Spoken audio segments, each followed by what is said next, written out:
Je vais avoir du mal à me lancer, hein. Putain, sacrée nuit. Allez, ça va aller. Action. Qu'est-ce que t'as Action. encore fait? La pleine lune, Chris, c'était horrible. J'ai passé une sale nuit. Ah ouais? Pareil. Ah ouais. Pareil, j'ai pas dormi non plus. On est Autant, nombreux à pas avoir dormi en fait. Roxane, pareil. Ah, c'est pareil. autant avant ça m'empêchait de dormir, autant maintenant ça me fait dormir. Je comprends rien du tout à la pleine lune. Peut-être avec l'âge.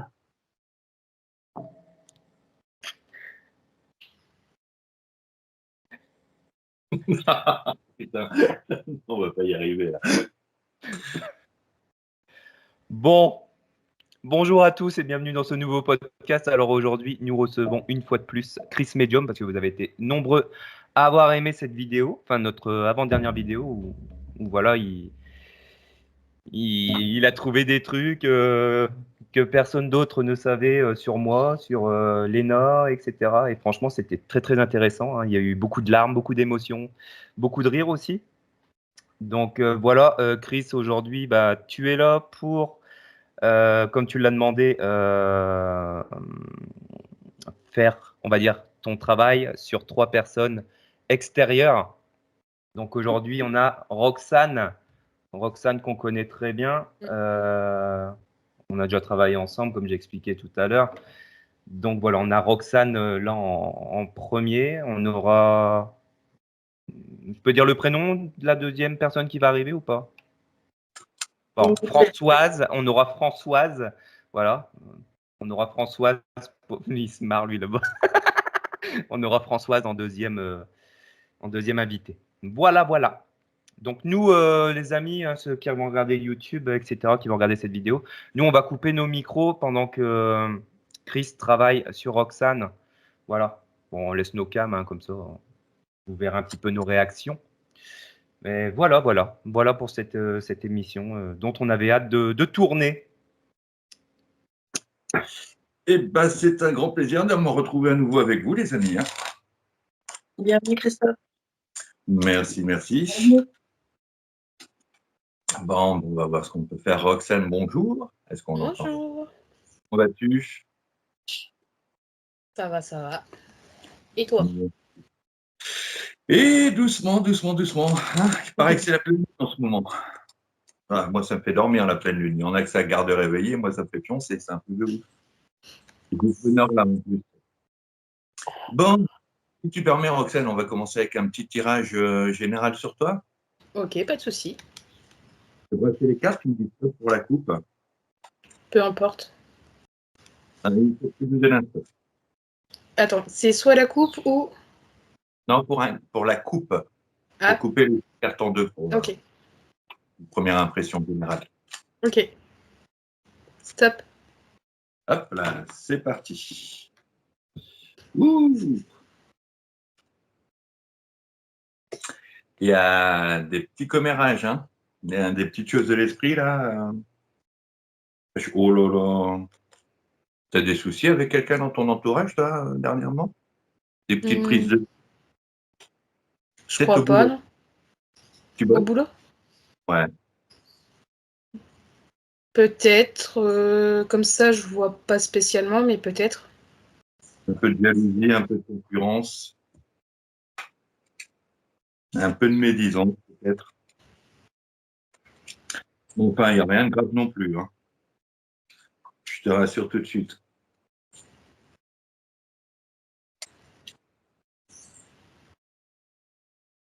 Je peux te demander dans quoi tu travailles? Je travaille avec les enfants. D'accord. Et tu as un supérieur hiérarchique masculin? À ma connaissance, on n'est que des filles. Ok. Parce que là, j'ai toute la famille qui est sortie. Hein. J'ai papa, j'ai maman, j'ai fiston et j'ai le grand-père. Ok. On va regarder de quoi ça parle.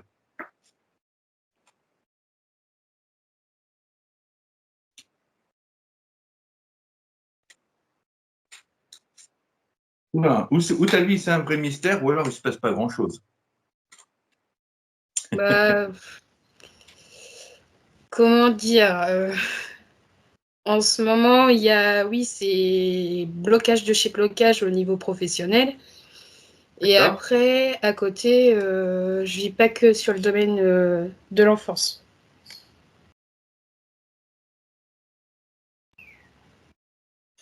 Alors, c'est bien. Tu me relances sur le niveau professionnel, on va repartir là-dessus, hein. On va voir un petit peu. Donc, tu me disais que vous étiez une équipe de filles. Oui. Quand tu parles de blocage, c'est parce que tu voulais une promotion, tu voulais un arrangement de planning, quelque chose comme ça? Bah, avoir plus d'heures, oui. Ou carrément changer de voie, carrément. D'accord, tu voudrais quitter le milieu où tu es pour aller sur autre chose? Pas spécialement, parce que je reste quand même ouverte à l'animation, tout ça avec les enfants, mais je suis ouverte à d'autres domaines de travail. D'accord. Il y a un petit côté normande chez toi, hein. C'est oui mais non. Je suis normande, Eh ben voilà, écoute. parce qu'actuellement, je suis en Normandie. En plus, ok, Bah donc oui, c'est ça. Parce qu'en disant il y a un petit côté normand, tu voyais carrément de la crème, des petits plats à la crème et tout ça. bah, c'est ça, Passion. c'est typique Normandie, hein. Ah, c'est la Normandie, hein, même sans être voyant, franchement. Ah, C'est peut-être à ma façon de parler aussi. je reste là-dessus, hein, il y a quand même une opposition, hein. Il y a une opposition. Alors, on me dit qu'il faut vraiment que tu écoutes ton cœur, hein. Voilà. Tu es bien dirigé. Il y a un ange qui veille à tes côtés, là. Mais dans l'équipe, là, dans ton équipe, hein, il y a quelqu'un là qui fait un peu des mauvaises langues sur toi quand même, hein. Voilà.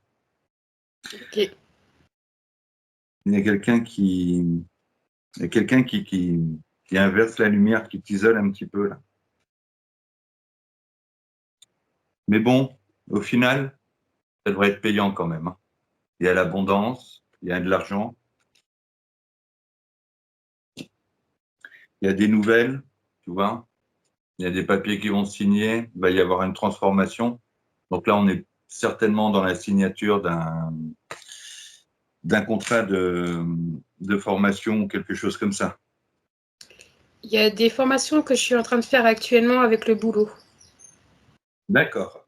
Mais tu as Donc, prévu. Oui. c'est plus pour le travail que je fais actuellement. Mais franchement, sincèrement, j'ai l'impression, et là j'ai la carte de la surprise qui arrive, j'ai l'impression qu'il y a une opportunité qui va se présenter à toi et que tu vas signer quelque chose qui va te permettre de te former vraiment là où tu vas t'épanouir. Ok. Et il y a tes problèmes là qui vont être gelés. C'est-à-dire que tous les petits soucis que tu connais au boulot, là, tout d'un coup, ça va être gelé, ça va être mis de côté. Il y a cette dame qui ressort encore là. C'est pas qu'elle soit méchante, une de méchante. C'est vraiment qu'elle est. Je perçois une femme qui est un peu pet sec, quoi, qui est un peu cheffaillonne quand même, hein. Voilà. Et apparemment, c'est quelqu'un qui aurait une influence dans l'histoire parce que quand on lui demande son avis sur Roxane et la formation qu'elle veut faire et patati et patata, l'autre, elle, bon, non, elle te soutient vraiment pas, quoi. Mais voilà, le problème étant que apparemment, tu as un bon élément quand même, hein. Donc, le truc, c'est que la fille, la femme veut pas te perdre en tant que bon élément. En même temps, tu es un bon élément, mais c'est pas ta copine. Elle voit son intérêt à elle et pas le tien. Voilà. Donc, il va falloir forcer un petit peu. Il va falloir vraiment que, peut-être que tu demandes un rendez-vous, un entretien avec ta hiérarchie. Et puis, Mhm. tu vois quelles sont les possibilités qui s'offrent à toi pour aller plus loin dans ton désir de changer de voie et puis de t'épanouir. Parce que tu vois une possibilité d'épanouissement, mais ça va dépendre un peu de toi, de comment tu vas te battre, entre guillemets. Voilà. Mais bon, c'est vraiment une bataille pot de fer contre pot de fer. Voilà, il y a une dame là qui veut pas que son équipe elle change parce que ça tourne et puis elle est un peu elle est un peu hermétique au changement. Ça l'embêterait de devoir recruter, reformer, réintégrer quelqu'un et qui ne veut pas te lâcher parce que tu es un bon élément, mais encore une fois, c'est pas ta copine. C'est pas ta copine. Et je vois quelque chose, moi, qui se présente d'ici le printemps et qui va se concrétiser à l'été de l'année prochaine. Ok. Mais voilà, tu vois, il y a des réjouissances printemps qui commencent au printemps et qui est effectif l'été prochain. Là, il va y avoir vraiment des réjouissances au boulot. D'accord. Donc, ben, je ne peux pas dire mieux. C'est sur ton chemin et ça s'impose. Voilà. C'est vraiment quelque chose qui s'impose, qui va arriver. On est encore au printemps, là. Oui. C'est ce que je te disais, hein, c'est ça. Hein, je te disais qu'il commence au printemps et qui prend son ampleur l'été. Je te disais l'année prochaine. Mais en fait, cette carte-là, c'est quelque chose qui s'impose aussi, mais qui s'impose plus rapidement dans le temps. Donc, je me suis peut-être avancé. C'est peut-être là, maintenant, ce que tu as mis en place au printemps, là, qui cet été va se réaliser, se concrétiser. D'accord. D'ailleurs, en le disant, je vois bien que, ouais, je vois bien que ce serait plutôt cet été. Je me suis un peu avancé, là, ce ne sera pas l'année prochaine, ce sera plutôt cet été. Je vois quelque chose au mois d'août qui se concrétise vraiment.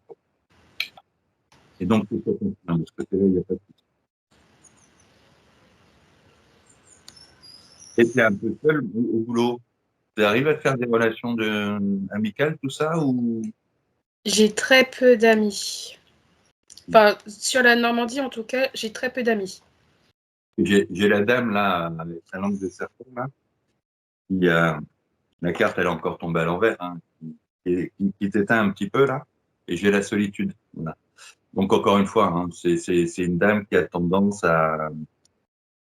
C'est pas qu'elle ragote, hein, c'est pas, encore une fois, c'est pas une mauvaise langue parce que c'est la commère du village, mais c'est vraiment la chef Ayonne, là, qui a tendance à t'isoler un petit peu, quoi. Moi, je te conseillerais de passer outre la dame et de voir toi directement avec l'ensemble administratif de la société pour laquelle tu travailles si tu as d'autres opportunités. Parce que là, ta chef directe, là, elle va pas te soutenir. Voilà. Elle va plutôt te garder comme l'outil dont elle a besoin. Alors que tu as des possibilités. Mais il faut que tu la court-circuites, il faut que tu passes au-dessus d'elle et puis que tu ailles chercher. Il va falloir jouer un petit peu des coudes. Hein. Puis il faut que tu ailles chercher, ce que tu désires, ce que tu mérites. Voilà. Après, je ne sais pas si c'est au-dessus d'elle qu'il y a un monsieur qui fait tout ça. Alors, moi, je travaille pour une mairie. Donc, du coup, là, ma responsable, c'est une femme. Mais ce qui est au-dessus, c'est le maire. Donc, c'est un homme. Va peut-être voir monsieur le maire. Alors. Ok. Parce que moi, je voyais vraiment une image masculine qui chapeautait tout ça. Et de ce côté-là, tu seras entendu. Mais passe au-dessus de cette dame parce que franchement, elle n'est pas là pour t'aider, quoi. Elle aime bien que tout soit en place. Ça fonctionne tout seul. Elle n'a pas à s'embêter. Apparemment, vous travaillez beaucoup pour elle. Et puis, elle joue le chef d'orchestre. C'est pas méchant, mais c'est une chef, quoi. Voilà. Donc, de ce côté-là, je te conseille. Tu es célibataire? Oui. Tu vas peut-être rencontrer quelqu'un par le biais du boulot. Hein, voilà. Mais là, il y a le lien homme-femme, là, au boulot. C'est sur ta route. Mais voilà, c'est doucement. C'est doucement. Ça va arriver. Par contre, on va t'imposer de garder le silence au départ. Hein, de garder ça un petit peu secret. De pas trop te raconter parce que là, je vois qu'il va y avoir des jalousies. C'est même pas des jalousies. Là, on est sur de commérage quand même. Hein. D'après ce que je ressens, ce que je vois, il y aura du commérage à foison. Hein. Il y aura des petites trahisons. Ils vont te casser les pieds. Hein. Là, dans ton cursus, tu vas changer de vie. C'est ce qui arrive quand on change de vie. Ça embête les gens hein, parce que ça déstabilise un peu leurs habitudes. Donc là, printemps, été, tu vas avoir... je ne veux pas dire qu'on va te tirer des couteaux dans le dos, mais il va y avoir des petites piques quand même. Hein. Mais au final, tu vas quand même pouvoir te réjouir. Hein. Autant sur le plan matériel, physique, terrestre. et sur le plan spirituel. Et encore, c'est encore une dame qui revient avec une langue de serpent. Hein. Après, c'est un peu. Et elle n'est pas toute seule sur ce coup-ci. Voilà. Elle a des copines à elle. Hein. Et on a une là qui est la chef, un peu la chef de la tribu, là, et puis elle est entourée de mauvaises langues. Hein. Mais bon, c'est à toi de faire tes choix. Hein. Il faut vraiment que tu y ailles et que tu joues un petit peu d'écoute.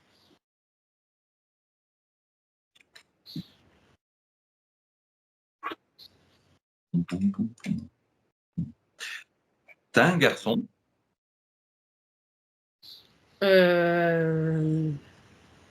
Non. Est-ce que tu espérais avoir contact avec quelqu'un précisément de ta famille? Quelqu'un de ma famille en qui je suis en contact en termes de garçon? Non. Non, non, non. Là, ce matin, tu espérais avoir un contact des femmes? Parce que je crois qu'il y a quelqu'un pour ça. Il y a quelqu'un pour ça. Ah, en termes de défunt? Non. Tes grands-parents, ils sont encore de ce monde? J'ai pas très bien compris. Tes grands-parents, Ils sont morts. Voilà, je te demandais s'ils étaient encore parmi nous. J'ai connu tous les grands-parents sauf un.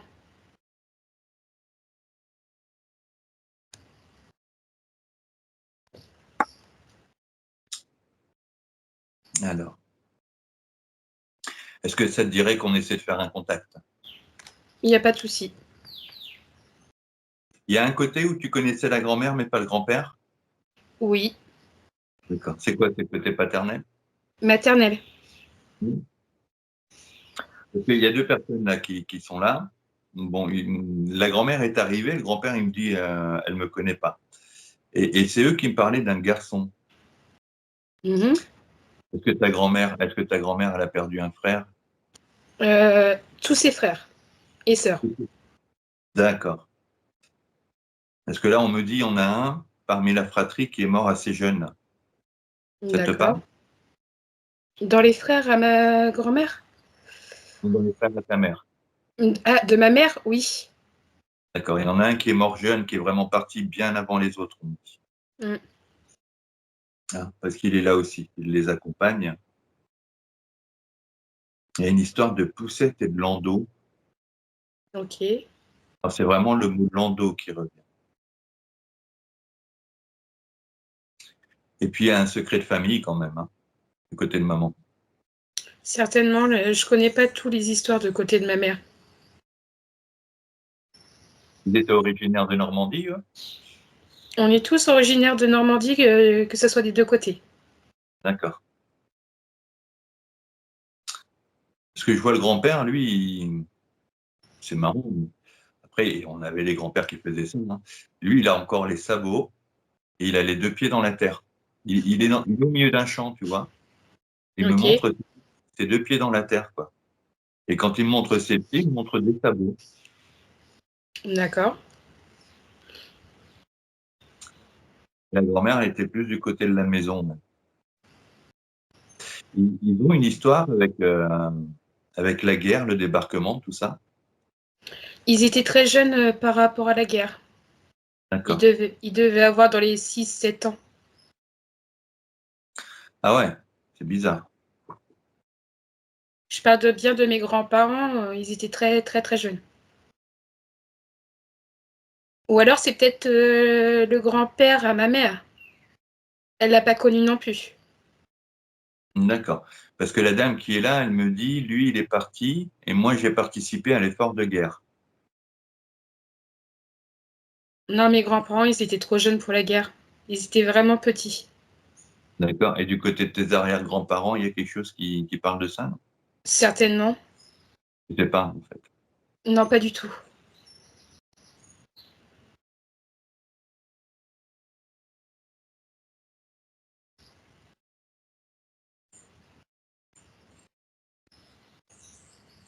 Moi, j'aurais tendance à dire qu'on en reste là, mais on me parle de fromage. Alors, on me dit, c'est pas du camembert. C'est comme un camembert, mais c'est pas du camembert. Ils faisaient quoi, tes grands-parents maternels? Alors, mon grand-père, de ce que je savais, il était croupier dans un casino et ma grand-mère était ATSEM. Enfin, anciennement ATSEM. D'accord. Non, ça correspond pas avec eux. Et tes grands-parents, tes arrière-grands-parents, ils n'étaient pas fermiers? Aucune idée. Là-dessus, je sais pas du tout ce qu'ils faisaient dans leur ancienne vie, tout ça. D'accord.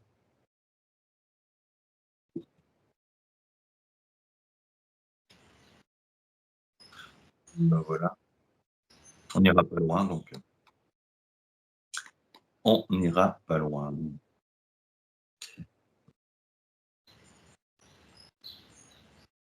Et sinon, toi, t'espérais un contact défunt? Non, tu m'as dit non, pas trop, hein? Ça me dérange pas. D'accord, oui, non, mais tu n'as pas d'intérêt particulier, il n'y a personne qui t'aimerait joindre ou avec qui échanger? Après, s'il y en a un qui veut vraiment communiquer avec moi, il n'y a pas de souci. Donc, Non, mais là, il n'y avait que ces deux personnes, mais c'est bizarre, ça ne correspond pas à énorme. Après, la dernière fois, j'ai fait un contact pour Jérémy. Il y avait ses grands-parents. Jérémy en a capté la moitié. Et j'ai été heureux de voir que le père de Jérémy, en commentaire sur Facebook, a répondu à l'autre moitié des contacts qu'on avait eus, hein, des messages qu'on nous avait passés. Hein. Mm. Que ce soit sur la queue du chat ou sur toute autre chose. D'ailleurs, j'étais bien heureux d'avoir un retour de ton papa là sur le déguisement d'enfant, le déguisement militaire d'enfant et tout ça là. Et le coup du casque militaire, ça m'a fait vachement plaisir de te répondre. Au niveau des cartes et des tirages, il y a autre chose que tu aurais aimé connaître, Roxane? Allô? Non, pas spécialement. D'accord, ok, bon, on va s'en tenir là. Alors, je crois que j'ai fait tout ce que je pouvais faire pour toi. Ok, bah, je te remercie. Eh ben, je t'en prie. Puis bonne chance, hein. N'hésite pas à aller voir Monsieur le maire. Hein. Ouais, il Il n'y a pas passe, de souci. hein, tu court-circuites là parce qu'il y a quelqu'un qui fait un peu le frein entre les deux là. Hein. Il n'y a Il y a pas de quelqu'un souci. qui fait un peu barrage. Voilà. Et puis demande au niveau de la mairie, tout ça, quels sont les. Niveau secrétariat, tout ça aussi, je crois que tu vas avoir affaire à une secrétaire ou une adjointe, je ne sais pas, une adjointe, ouais, d'accord, à une adjointe. Une adjointe qui, elle, va aller fouiller sur toutes les formations et tout ça, et avec qui tu vas bien t'entendre, et vous allez pouvoir regarder ce qui se propose à toi. Et Mhm. je sais pas, j'ai comme l'impression qu'il y a une formation, c'est pas que tu t'y attends pas, mais tu n'espères même pas, quoi. Et puis là, ça va se proposer à toi, et franchement, tu vas pouvoir t'éclater. Ok, pas de souci. Voilà, voilà, Roxane. Bah, merci. C'était avec plaisir. Excusez-moi. Merci pour vous servir. Voilà. Normalement, tu as dit, ça rejoint le groupe. Françoise. Allô? Allô, allô, Françoise? Allô? Elle nous entend? Gladys? Allô? Oui, allô? Ah, parce qu'on l'appelle Françoise, mais on lui a pas dit, quoi. Bonjour, Gladys, bienvenue. Bonjour. Non, là, j'ai pas le temps. Alors, pour garder ton anonymat, on avait décidé de t'appeler Françoise, mais Françoise avec un G, ça ne te fait pas? Ça fait quoi? C'est pour ça. Ma mère, elle s'appelle Françoise. Ah bah tiens, Je l'ai On est coupé. bon quand même. On est bon. non, si Jérémy, il n'aurait pas un petit don à exploiter quand même, hein? Ah, elle m'a pas apporté que des bonnes choses. Hein. Elle m'a apporté que du malheur. Ah, Le nom de ma mère, c'est François aussi. les parents et l'éducation d'un autre temps, hein, c'était pas Ouais, pareil. bon, j'ai même pas été élevée par elle. Hein. Elle a fait de la prison et tout. Enfin, c'est quelqu'un de. Ne m'en dis pas trop, je suis là pour deviner. Sans quoi, si tu me racontes ton histoire, après, Bon, bah, c'est un- on attaque avec Françoise. Bon, Françoise, voilà. on t'a donné ce pseudo-là pour rester dans l'anonymat. Dimi, Léna, Roxane, on coupe notre micro et puis Allez, on réagit après, ok? Ok. Souci. Donc, Françoise, bonjour. Bonjour. J'espère que tu vas bien, que tu as passé une bonne soirée et une bonne nuit. Ouais, ça va. C'est allé. Tant mieux. Qu'est-ce que je peux faire pour toi aujourd'hui? Bon, écoute, moi, c'est Dimitri qui m'a invité. Moi, il sait que je viens de perdre mon frère. Ouais, d'accord.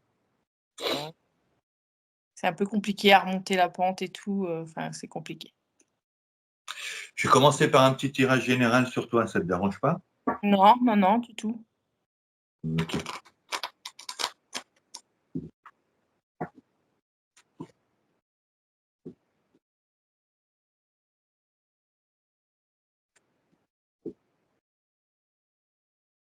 Il était à l'hôpital quand il nous a quittés, ton frère?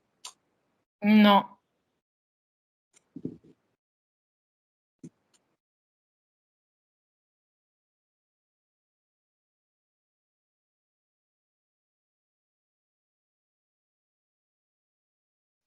Ah, c'est peut-être ça. D'accord. Pom, pom, pom, pom, pom. Est-ce que tu avais des grands-parents qui habitaient à la campagne? Alors, des grands-parents, je peux pas te dire parce que ma mère, quand elle est venue au monde, ma grand-mère est décédée. Son père, enfin voilà, lui a fait vivre une vie. Mais après, j'ai grandi en famille d'accueil, moi. Donc voilà. Ma grand-mère maternelle, j'ai jamais connue parce que forcément, elle est morte en mettant au monde ma mère. Et puis mes grands-parents du côté de mon père, je les ai pas connus non plus. Donc D'accord. Ça va pas nous faciliter les choses. non. Ah.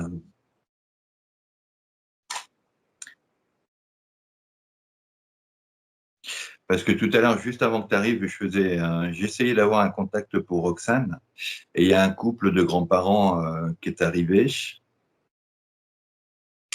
Et puis, ils étaient accompagnés d'un jeune homme. Donc, ça correspondrait peut-être à toi. Parce qu'en fait, j'ai grandi en famille d'accueil et enfin avec mon frère, on a grandi dans la même famille d'accueil et ils sont tous les deux décédés. Ouais, on avait un mobil-home à la mer, tout ça et puis D'accord. Parce que là, le monsieur qui se présentait, il avait quand même un certain âge. Hein, je lui donnerais facilement 70 ans comme il se présente. ouais, Et ça. c'est marrant parce qu'il est vraiment habillé à l'ancienne, avec le vieux pantalon en toile assez brute là, et puis il me montre, ses pieds ils sont nus, mais on dirait qu'il est et, il a les pieds, il tient dans des sabots. Ouais, il me dit je tiens dans des sabots. D'accord. Voilà. Mais bon, comme tu n'as pas connu tes grands-parents, tu ne pourras pas nous Non. dire.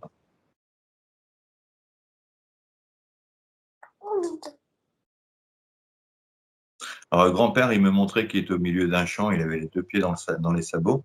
Et la grand-mère, elle me montrait un landau, un bébé qui était tout jeune dans un landau, qui correspondrait peut-être à ta grand-mère. Tu sais quand même de quelle région ils étaient, tes grands-parents? Non. Ok. Bon, bah écoute, on va commencer par un tirage sur toi, puis on verra après ce que ça donne, si ça peut nous guider quelque part. Je vais battre les cartes. Tu me dis Ouais. stop pour arrêter. Stop. Bon, il n'y a pas de coupe. C'est la dame, c'est la femme. Et la transformation.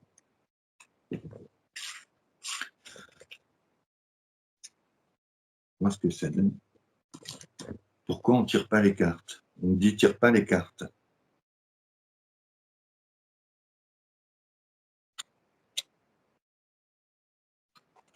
Doucement. Okay.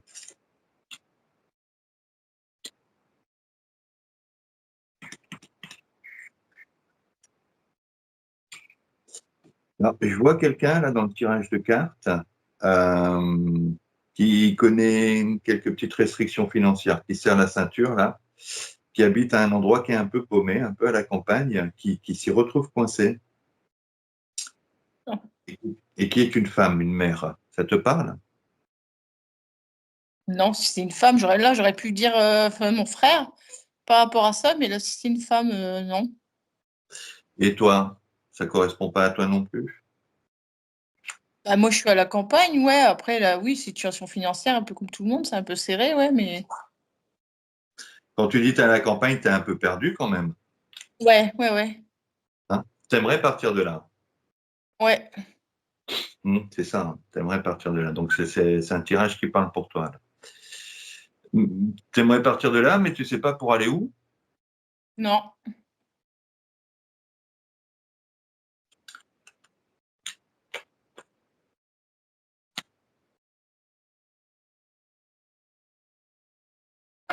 C'est marrant parce qu'il y a une histoire de papier qui tourne autour de toi.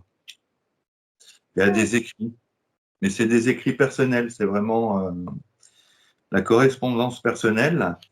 Et c'est pas sympa, comment je te dirais, ça serait chouette que ce soit une lettre d'amour, quoi. Mais ça ressemble plus à une lettre de règlement de compte. Est-ce qu'il y a quelqu'un qui t'a écrit un jour pour régler ses comptes avec toi, sous, Non. pré- sous prétexte de mettre les choses à plat ou quelque chose comme ça, Non. Non, non.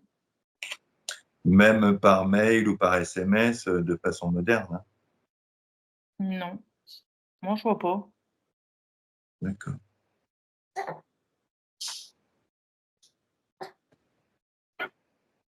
Parce que dans le tirage que j'ai là, c'est comme si ce blocage, il était dû à.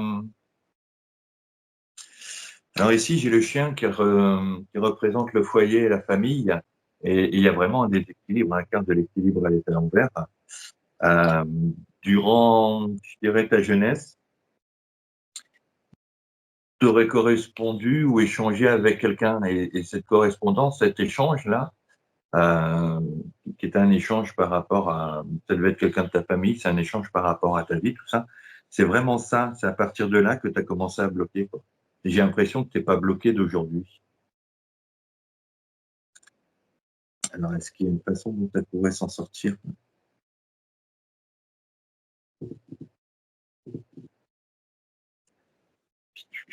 Tu pourrais, hein, là j'ai le 8 de Michel, c'est la carte qui encourage à prendre des décisions et à passer à l'action, et qui dit que tu pourrais t'en sortir, mais t'oses pas bouger en fait.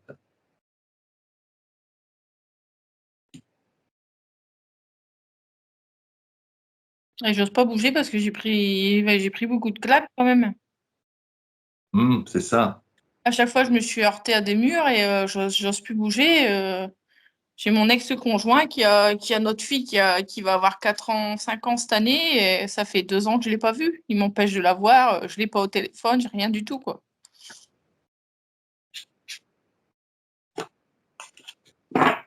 Et dès que j'ai fait des démarches, il a toujours gagné. Enfin, j'ai porté plainte contre lui et tout ça pour tout ce qu'il m'avait fait vivre et tout ça. Il s'en est sorti. Ça a été classé sans suite. Ça a été. Aujourd'hui, c'est lui. Notre fille, elle a été placée par rapport à ses agissements en famille d'accueil. Et la levée du placement, elle a été à son honneur, hein.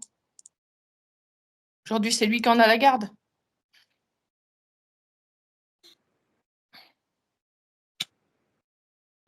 Et il est un peu en train de tisser une toile sur ma fille parce que dès que je l'ai au téléphone, elle ne veut pas me prendre au téléphone et je deviens une étrangère pour ma fille.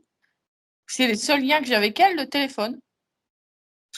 Et toi, tu as peur qu'en bougeant les choses, qu'en t'éloignant encore plus, ça t'éloigne encore plus de ta fille, non? Bah, et forcément, ça va créer un fossé. Moi, je suis pas là, je suis pas. Mais enfin, quand je l'ai au téléphone et que elle veut pas me parler, ça me détruit, quoi. Et je peux rien faire d'autre. Là, j'ai contacté des avocats, tout ça. J'ai déjà fait. C'est le 3e dossier d'aide juridictionnelle que je fais qui me revient sans suite.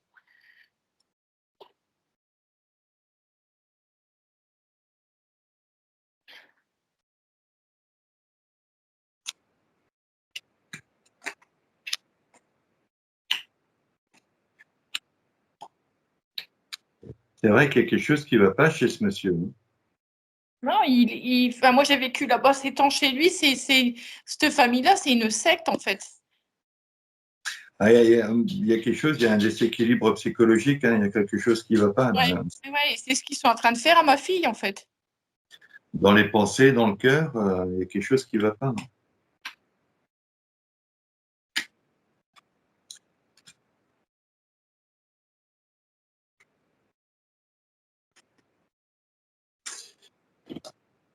J'ai donné à la gendarmerie des écoutes où ils me menacent de mort plusieurs fois. Enfin, ils n'ont rien fait, rien.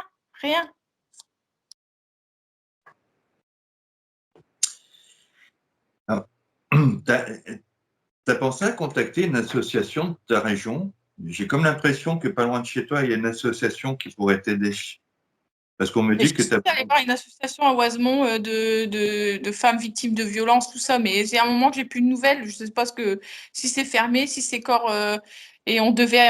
C'est là que j'ai repris les démarches de prendre un avocat, tout ça, mais il n'y a rien qui avance. Et tu as essayé de les recontacter, de les relancer? Non, l'association, non.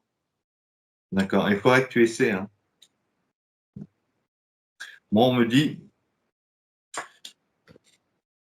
je vois arriver de bonnes nouvelles hein, pour toi.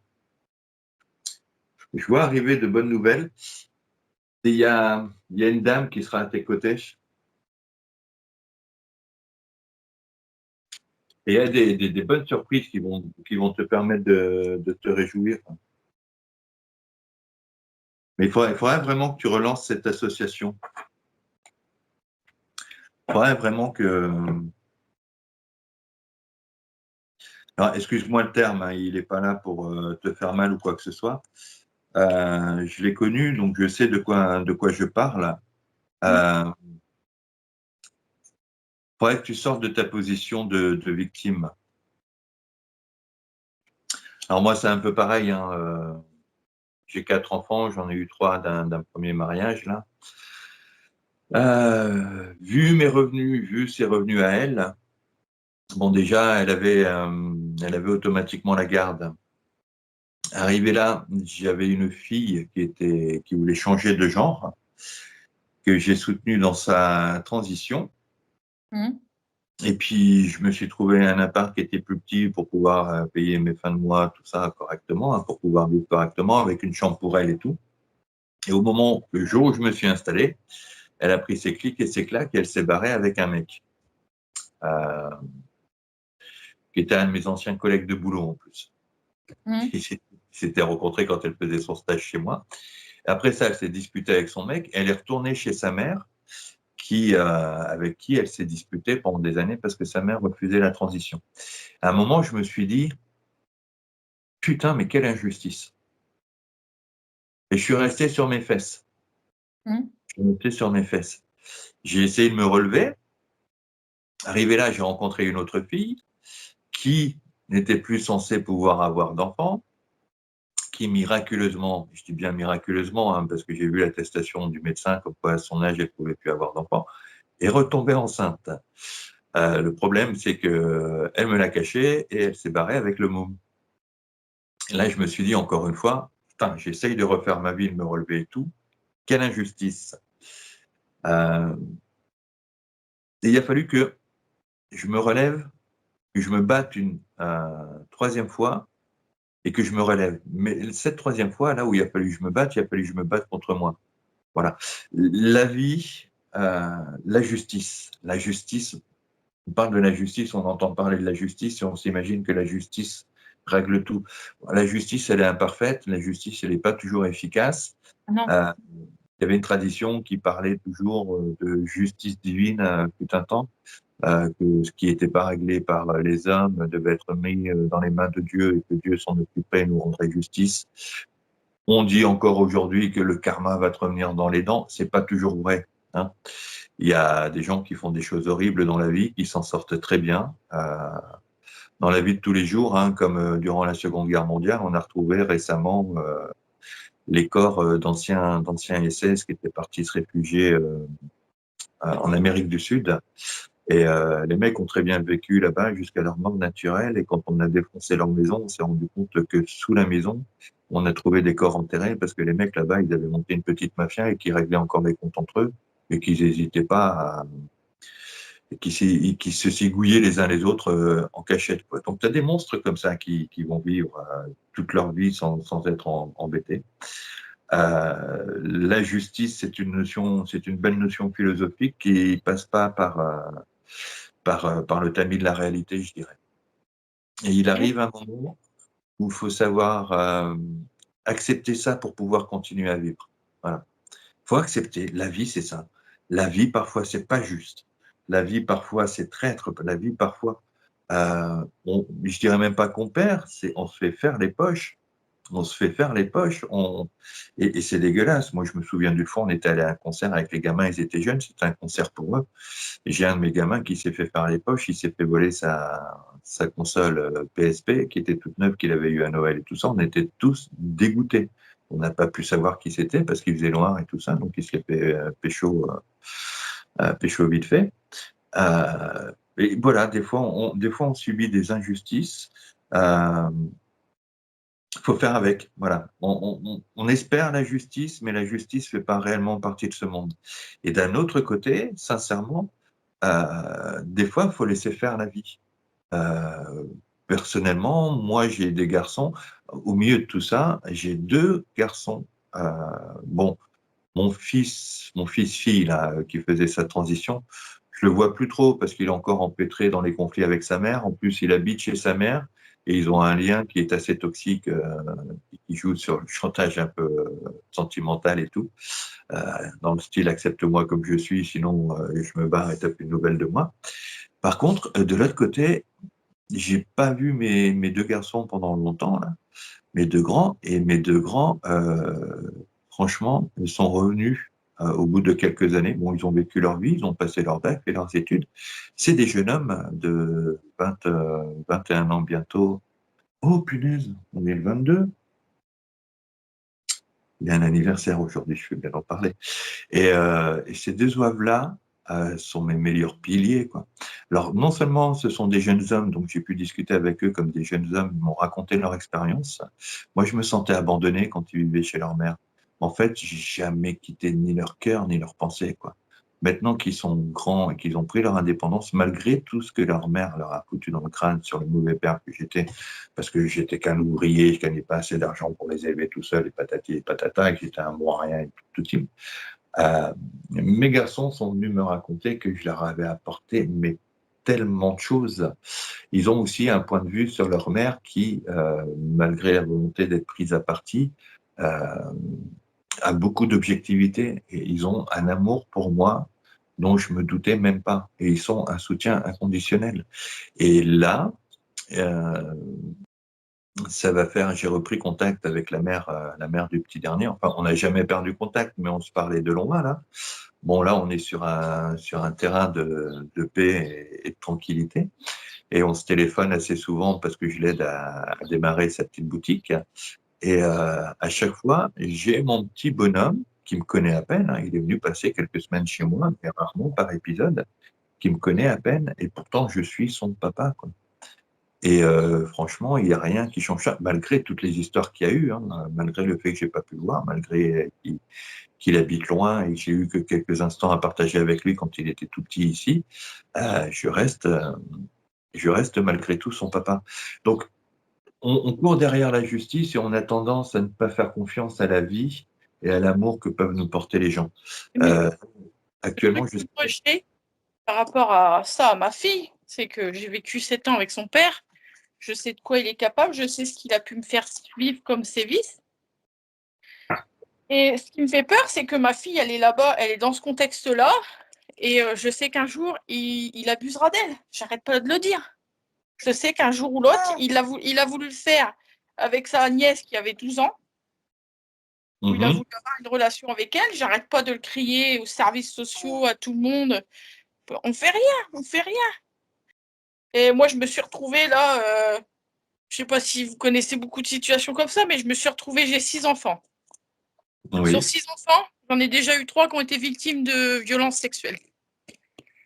Donc je me dis, Maëlys, ça sera la 4e. J'ai beau hurler. J'ai mon premier, c'était un ami à ma mère qui était venu à la maison, qui avait stocké de la vaisselle et qui, voilà, il s'est passé ce qui s'est passé. J'ai porté plainte, tout ça, c'est passé au tribunal. Au cours de l'année dernière, je me suis rendu compte, j'ai des flics qui sont arrivés chez moi, etc. C'était la tante de ma fille qui avait porté plainte. Donc, je me suis rendu compte, en fait, que je confiais tout le temps ma fille à ses grands-parents durant les vacances et tout ça, et que le grand-père, en fait, il abusait de toutes ses petites filles. Ma fille m'a jamais rien dit. Elle a 18 ans. Elle m'a jamais rien dit. Et là, j'ai deux de mes enfants, 14 et 15 ans, qui se sont retrouvés placés, que je commence à récupérer. Ils viennent tous les week-ends à la maison. Et j'ai mon petit de 13 ans qui a été victime de sévices sexuels en colonie de vacances l'année dernière par un gamin. Et là, je me dis, mais merde, ça arrive à qui, quoi? Je veux dire, sur 6 gamins, j'en ai la moitié qui ont été victimes de violences sexuelles. Maïlis, elle est avec son père. J'arrête pas de le dire qu'un jour ou l'autre, il lui fera quelque chose. On bouge pas, on fait rien. Il faut que je reste là, à rien faire, quoi. Je me sens complètement impuissante. Je suis fatiguée de la vie. Je suis fatiguée. C'est vrai, quand tu nous racontes ton histoire, et je suis sincèrement désolé pour toi, c'est carrément une malédiction, quoi. Ah, c'est clairement ça. J'ai l'impression d'être une souffrance pour mes enfants, en fait. On va remettre les choses en ordre. Il y a des enfants qui se retrouvent avec des trucs comme ça. Enfin, je veux dire, et c'est 3 histoires différentes, quoi. Je veux dire, ma fille, je me suis séparée de son papa, et son papa était toxicomane, tout ça. Donc, du coup, pour ne pas couper le lien parental du côté paternel, je confiais et je leur faisais une confiance aveuglante aux grands-parents, mais je leur faisais totalement confiance. Quand je suis tombée là-dessus, que j'ai su que Pépé, il abusait de ses petites filles, mais je suis tombée de haut, je suis tombée de 4 étages. Jamais j'aurais pensé ça, jamais, jamais, jamais. Quand ça a été mon premier du côté de ma mère, je sais que ma mère, elle avait des mauvaises fréquentations, tout ça. Elle me l'avait toujours dit, il faut faire attention à Gérard, etc. Donc, je me méfiais toujours. Et puis, ce jour-là, j'étais en train de préparer son petit frère. Il a eu quoi? Il a eu 10 minutes. Mais ça a suffi de 10 minutes pour que le gamin, il ait vécu des trucs qu'il n'a pas à voir. Ouais. Ah ouais. On a connu ça du côté de ma famille aussi, d'un côté de ma famille. Aujourd'hui, je suis vraiment, j'ai beau me dire, c'est l'injustice, c'est la France, c'est la vie, c'est comme ça. Mais enfin, je vais me réveiller dans 6 mois, dans 7 mois, en me disant, putain, tu savais que ta fille, elle allait être violée.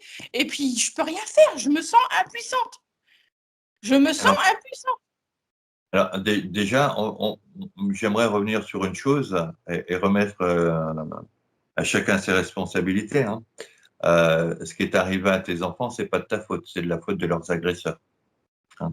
Oui, ça, je le sais, mais j'ai quand même une malédiction. Il se passe quelque chose chez moi. Il n'y a pas beaucoup de parents qui ont des enfants à qui ça. C'est vrai, tu as une incarnation. Là, tu as une incarnation difficile. Hein. Il n'y a pas. On peut pas dire le contraire. Mais j'aimerais, avant de parler spiritualité, j'aimerais revenir sur une chose ou deux. De un, tu n'es pas responsable de ce qui est arrivé à tes enfants, ce sont les agresseurs qui sont responsables. Et de deux, bon, tu te reproches de pas avoir assuré leur protection. Il est à noter quand même que les grands-parents, les oncles, les tantes, tout ça, hormis la tante qui a porté plainte et qui a dénoncé la chose, tous les autres étaient en devoir de protéger tes enfants aussi. Ils n'ont pas pu le faire, certains parce qu'ils l'ont pas vu. D'autres, là encore je parle d'expérience, d'autres savent. Moi je connais une femme qui savait ce que faisait son mari, mais qui l'a défendu et qui défend encore aujourd'hui bec et ongles. Alors que les preuves ont été apportées et tout ça, cette dame refuse d'accuser son mari, elle le désigne coupable parce que elle a peur de devoir s'en séparer et le quitter pour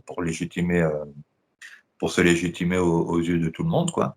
Elle est vieille, elle ne veut pas vivre seule, elle ne veut pas quitter ce bonhomme et il faut qu'elle gère entre le fait de devoir vivre avec quelqu'un qui a fait quelque chose de dégueulasse et le fait de ne pas pouvoir vivre tout seul. Voilà, donc c'est même pas un choix difficile, c'est un choix quasiment impossible pour elle. Mais t'es pas responsable, hein. T'es pas responsable de ce qu'on leur a fait. Les agresseurs sont responsables de ce qui leur a été fait. Et t'es pas la seule responsable non plus de n'avoir pas vu, hein, ou de n'avoir pas pu protéger, déjà. Voilà, ça il faut que tu en prennes conscience. Ça, il faut que tu en prennes conscience. Deuxième chose, là on arrive plus sur une certaine philosophie.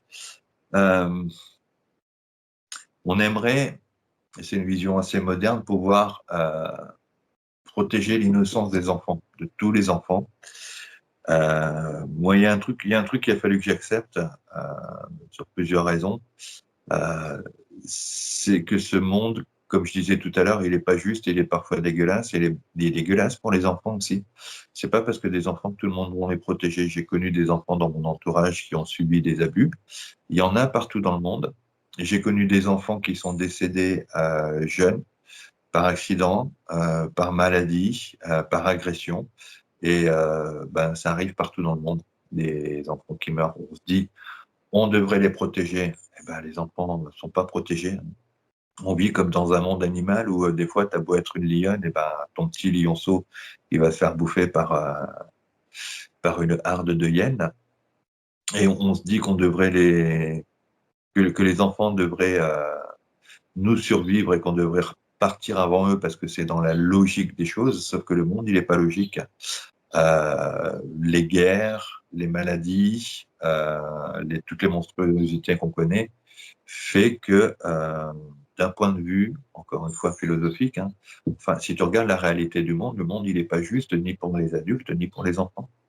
Cette justice qu'on voudrait où les enfants soient protégés, dans la nature, elle n'existe pas.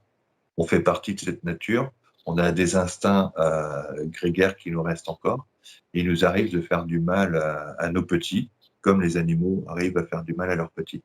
Il arrive que nos petits nous quittent par accident, comme certains animaux peuvent perdre leurs petits par accident. Un petit lionceau qui tombe dans une fosse ou un petit buffle qui tombe dans un trou et qui ne peut pas en sortir et qui va rester là alors que sa mère, elle tourne autour du trou sans jamais pouvoir le sortir, ça arrive. On a des images où on a des gens extraordinaires de temps en temps qui vont sortir un cerf ou un jeune daim qui est pris dans la boue, des choses comme ça. Si on n'était pas intervenu, ce jeune animal serait décédé. Ça nous concerne aussi. Les maladies, les épidémies, ça existe. On a la chance aujourd'hui, nous, d'avoir, on va pas polémiquer là-dessus, les vaccins. Pendant la deuxième pandémie, on avait arrêté de produire des vaccins qu'on envoyait gratuitement en Afrique contre la rougeole. Il y a eu une épidémie de rougeole. Il y a 30 000 enfants qui sont morts en un mois. Voilà, de la rougeole. Alors qu'avant, on fabriquait des vaccins contre la rougeole, on les envoyait, puis ça nous permettait de protéger les enfants. Mais là, c'est la maladie, c'est la nature qui a emmené les enfants, parce qu'on fait partie du cycle naturel. Et on aimerait pouvoir les protéger de ces agressions-là, on aimerait pouvoir les protéger de tous les dangers, mais si on regarde la vie telle qu'elle est, c'est pas la réalité des choses. Et tu ne dois pas en prendre la responsabilité. Voilà, c'est surtout là-dessus que je voudrais te faire revenir, c'est que tu n'es pas responsable de ce que les agresseurs ont fait à tes enfants et tu n'es pas responsable de ne pas avoir assumé à toi toute seule leur protection parce que même les services à l'enfance, les grands-parents et tout ça n'ont pas pu le faire. Il n'y a que ta tante tu m'as dit tu as 6 ou 7 enfants, ça fait quand même une grande famille, ça fait quand même beaucoup de monde, il y a toujours des adultes, des grands-parents, des pères autour d'eux. Il y a 2 personnes qui se soucient, il y a toi et il y a cette tante qui a porté plainte. Vous êtes les 2 seules personnes qui avaient agi, tous les autres, on laissait faire. Voilà, donc déjà, par rapport à l'ensemble, toi, au moins, tu veilles, toi et ta tante, vous êtes actifs, vous veillez activement sur la sécurité des enfants, tu regardes tout le reste de l'entourage familial, eux, ils ont fermé les yeux, ou ils n'ont pas voulu voir, ou ils n'ont pas vu, ou ils ont fait semblant de ne pas voir. Voilà, donc tu l'aurais peut-être un petit peu moins. Moi, quand tu me racontes ton histoire, moi, je te vois pas, je te vois moins responsable que les autres déjà. Parce que tu en as conscience, parce que tu essaies de faire quelque chose, donc déjà, tu es moins responsable que les gens qui ne font rien. Il y a des gens qui font rien et qui laissent le mal faire. Toi et ta tante, vous vous êtes battus contre ce mal-là. Et je connais ta position, c'est difficile. Moi-même, j'ai dû prendre position contre des proches. Moi-même, ça m'a valu les foudres de toute la famille et d'être un peu isolé. Personnellement, je m'en fous. Par rapport à d'autres personnes qui savaient, qui n'ont rien dit, voire même qui ont défendu ce monsieur, personnellement, moi, je me sens bien. Et tu devrais te sentir bien aussi. déjà. Parce que toi, tu fais quelque chose. Parce que toi, même si les services sociaux ne réagissent pas, dans ce cas-là, il y a un problème, c'est l'agresseur. Le deuxième problème, c'est les services sociaux qui n'agissent pas. Le problème, c'est certainement pas toi qui essaie de tout faire pour éviter, alors que l'agresseur est à sa responsabilité et les services sociaux qui pourraient protéger ont la leur. Voilà. Donc, c'est pas toi la fautive déjà là-dedans. Hein. Au contraire, tu peux, même si tu n'arrives pas à faire bouger les autres, tu peux te gratifier, toi, d'avoir essayé de faire bouger les autres. C'est les autres qui ne bougent pas qui sont le problème. C'est les autres qui laissent faire le mal qui sont le problème. C'est le mal, l'agresseur, et ceux qui laissent faire l'agresseur qui sont le problème. C'est pas toi. Et c'est valable pour tous les gens qui refusent de s'impliquer parce qu'ils ont peur de perdre du drama, parce qu'ils ont peur de remuer la merde et que ça pue et de devoir assumer leur prise de position. Toi et ta tante, vous êtes deux personnes qui vous êtes levées pour combattre le mal, tandis que l'ensemble de l'entourage de tes enfants, que ce soit la famille, les services sociaux et tout ça, n'ont absolument rien fait. Voilà. Donc déjà, c'est pas de ta faute. Je tenais à te le dire et à partager avec toi cette expérience. Ce n'est pas de ta faute. Tiens-le-toi pour dit. Tiens-le-toi pour dit.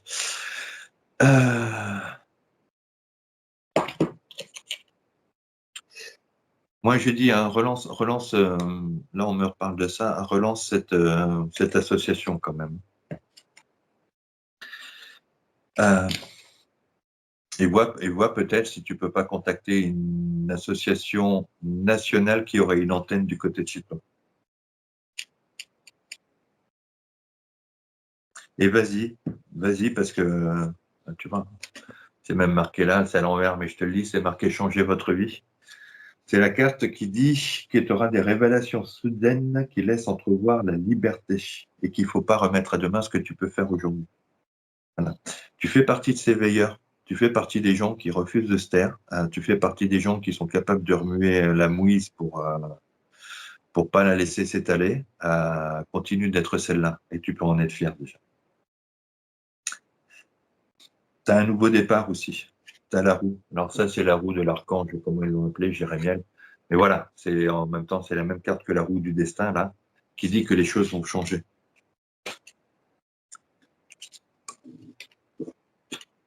À envisager une approche différente, hein. C'est ça.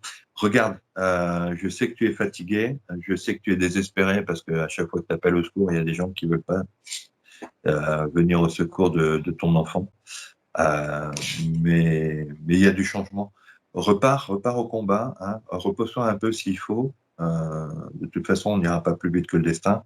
Hein. Respire profondément, reprends ton calme et puis repars au combat. En plus, quand je te dis ça, moi, je vois quelqu'un qui vraiment montre les dents. Je vois quelqu'un je vois une tigresse, hein. Je vois vraiment une lionne. Hein. T'es vraiment une combattante.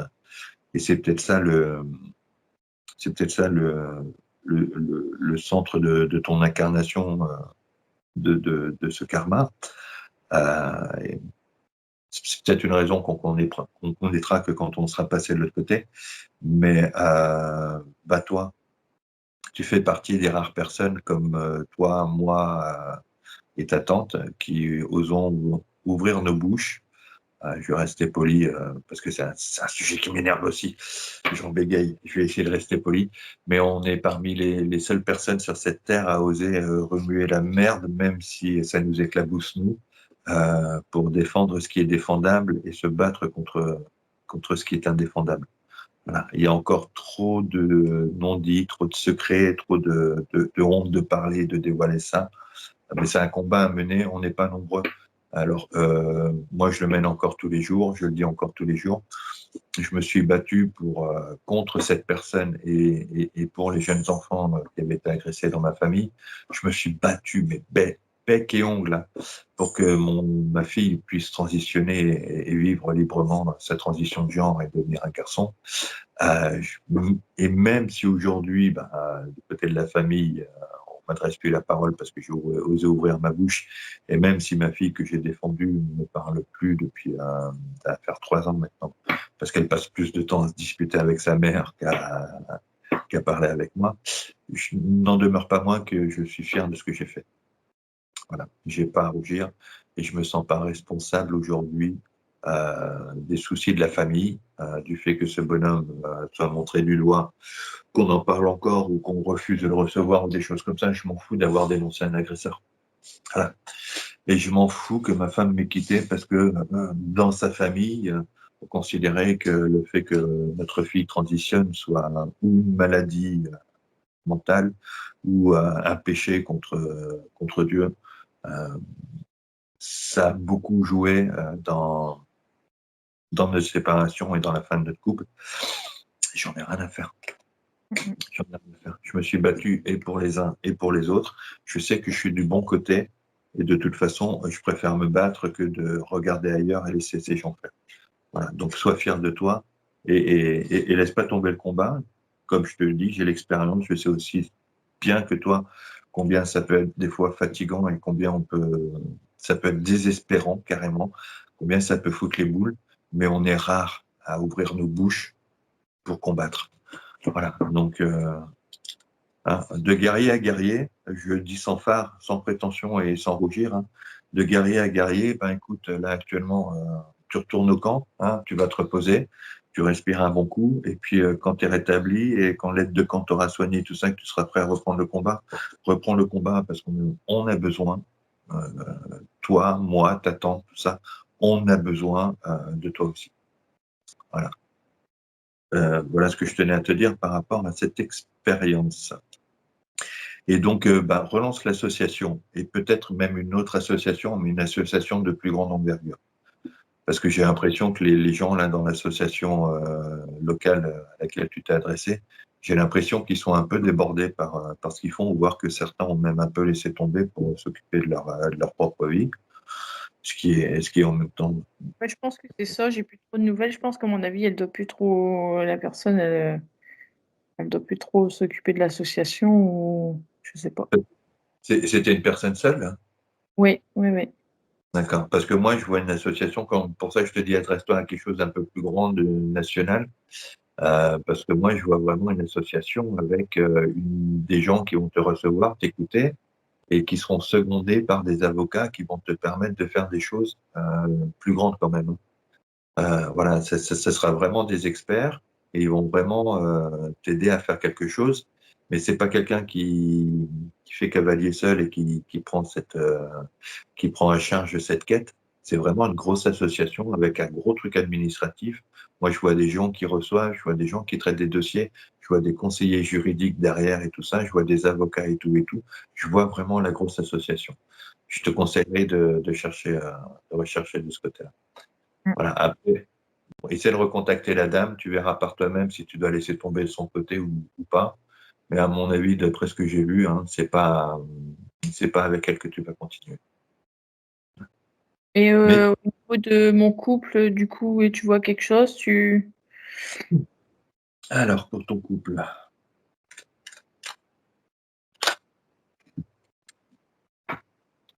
apparemment, ça va aller. Hein. Vous n'avez pas trop manqué. Il est solide. Il y a de la profusion. Il y a de l'abondance. J'ai du mal avec ce mot. Il y a de l'abondance. Hein, il y a de la chaleur. Il y a des biens matériels. Il y a de l'argent. Il n'y a pas trop de difficultés. C'est solide. Hein. C'est solide, c'est sage. C'est lent, mais c'est sûr.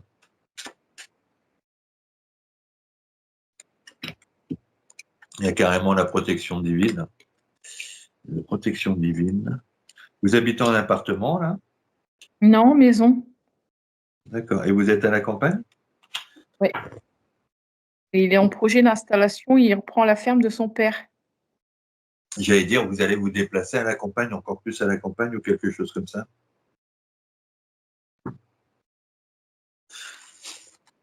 Il y a des réjouissances qui s'annoncent, hein. Il y a de bonnes nouvelles. Voilà. Là, tu es en location, là, actuellement. Oui, oui, oui. Ça se passe bien avec le proprio ou les proprios? Oui, oui. Okay. Bah, peut-être, ouais, non, mais c'est ça.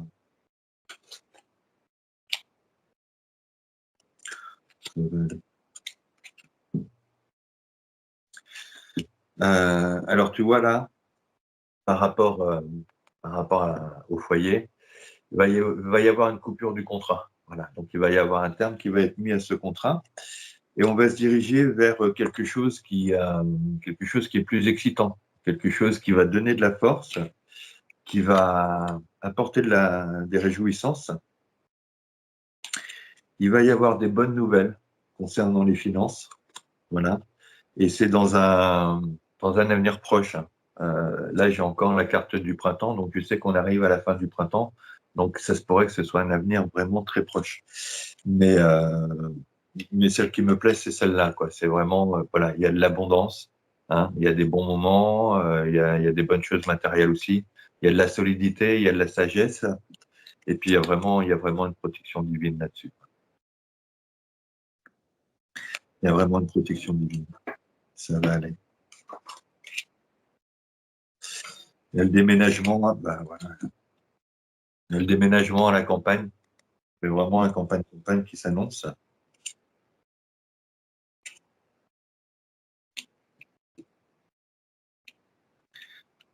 Alors là, ça ne va pas être de la divination, mais j'entendais, là, tu as un bébé en bas âge, là, encore.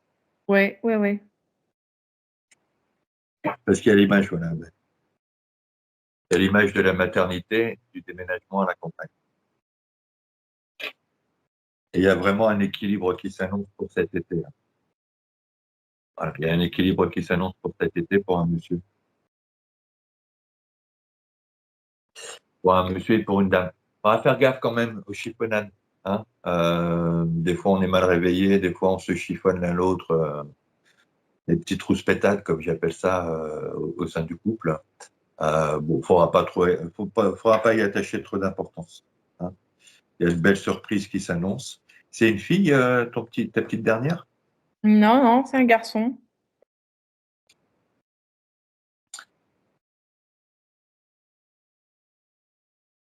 D'accord. Okay. Moi, j'ai des bonnes nouvelles, hein, qui arrivent en catimini, là. J'ai des trucs qui s'approchent tout doucement, comme ça, discrètement, là, mais c'est vraiment des surprises agréables. Et ça concerne la maman et la fille. Et c'est lié à une histoire de papier, de juridique, de justice et de loi. Voilà. Mais bon, ça arrive doucement. Ça arrive doucement, mais ça arrive. Hein. Ce serait bien par rapport à ma fille, ça. Ouais, je pense aussi, ouais. Et derrière, tu as la femme qui retrouve une certaine douceur de vivre, une sérénité. Donc, comme je te disais tout à l'heure, hein, continue de t'écouter. Tu as quand même une protection, hein, dans tout ce malheur, tu as quand même une protection, tu as quelqu'un qui est là. Mais encore, je reviens là sur l'histoire des associations.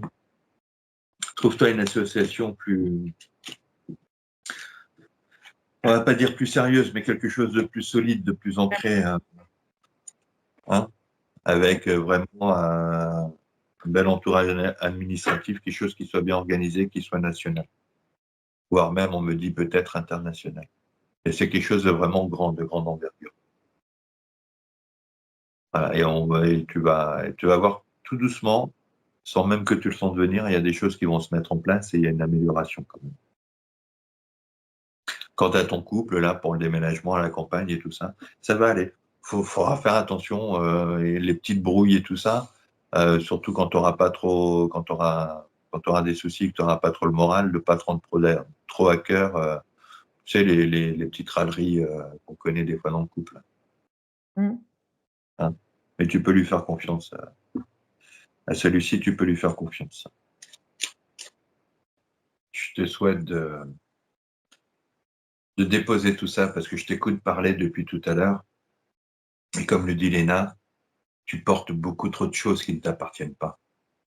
Encore une fois, je reviens sur le sujet de tes enfants. Tu es responsable d'avoir dénoncé et de t'être battu contre des agresseurs sexuels. Toi, ta tante, moi, nous sommes responsables et on peut en être honoré, on peut en être fier et garder la tête haute d'avoir dénoncé ce qui est arrivé. Voilà. Laisse la responsabilité aux gens qui ferment les yeux et qui regardent ailleurs pour voir qu'ils protègent ces gens-là, dans leur propre intérêt, de ce qui est arrivé. Tu n'es pas du mauvais côté, toi, tu es du bon côté, tu es du côté de ceux qui sont responsable de ce côté où, en fait, j'ai l'impression d'être, entre guillemets, une veuve noire, que sans le vouloir, je fais du mal à mes enfants. Parce que sur 6 enfants, j'en ai quand même 3 et 3 histoires différentes. Enfin, ça arrive pas à tout le monde. Qui a 6 enfants, la moitié qui a été victime d'attouchement sexuel, auquel il leur arrive des trucs comme ça? Enfin, C'est pas toi qui leur porte la poisse. Hein. c'est en gros, c'est ce que je pense, hein, moi. Non, non, c'est le monde qui t'entoure, en fait. C'est bon. Le monde est pourri, Ça. les gens sont pourris, il reste encore des survivants. Les survivants, c'est nous. Voilà. Moi, j'ai une petite fille, jamais je lèverai la main sur elle. Jamais. Voilà, les enfants sont l'avenir. Les enfants, faut les protéger. Voilà. Je pense que c'est notre devoir à tous de bien veiller sur eux et de faire les démarches pour qu'ils aient un avenir meilleur. Voilà. Moi, c'est mon avis. Après, voilà. Mais tu es responsable en rien, sauf d'avoir dit ce qu'il y avait à dire. Donc, encore Ouais. une fois, c'est pour toi de porter la charge. Et tu regarderas, je t'ai laissé un petit message sur la discussion vers qui t'adresser. Ils pourront t'aider. Et c'est pas toi qui leur porte la poisse. Hein. On est des animaux civilisés. On se fait la guerre pour des territoires comme des chiens vont se battre pour des territoires. On est capable de tuer les petits de nos ennemis comme les chiens vont tuer les petits de leurs ennemis pour avoir un territoire.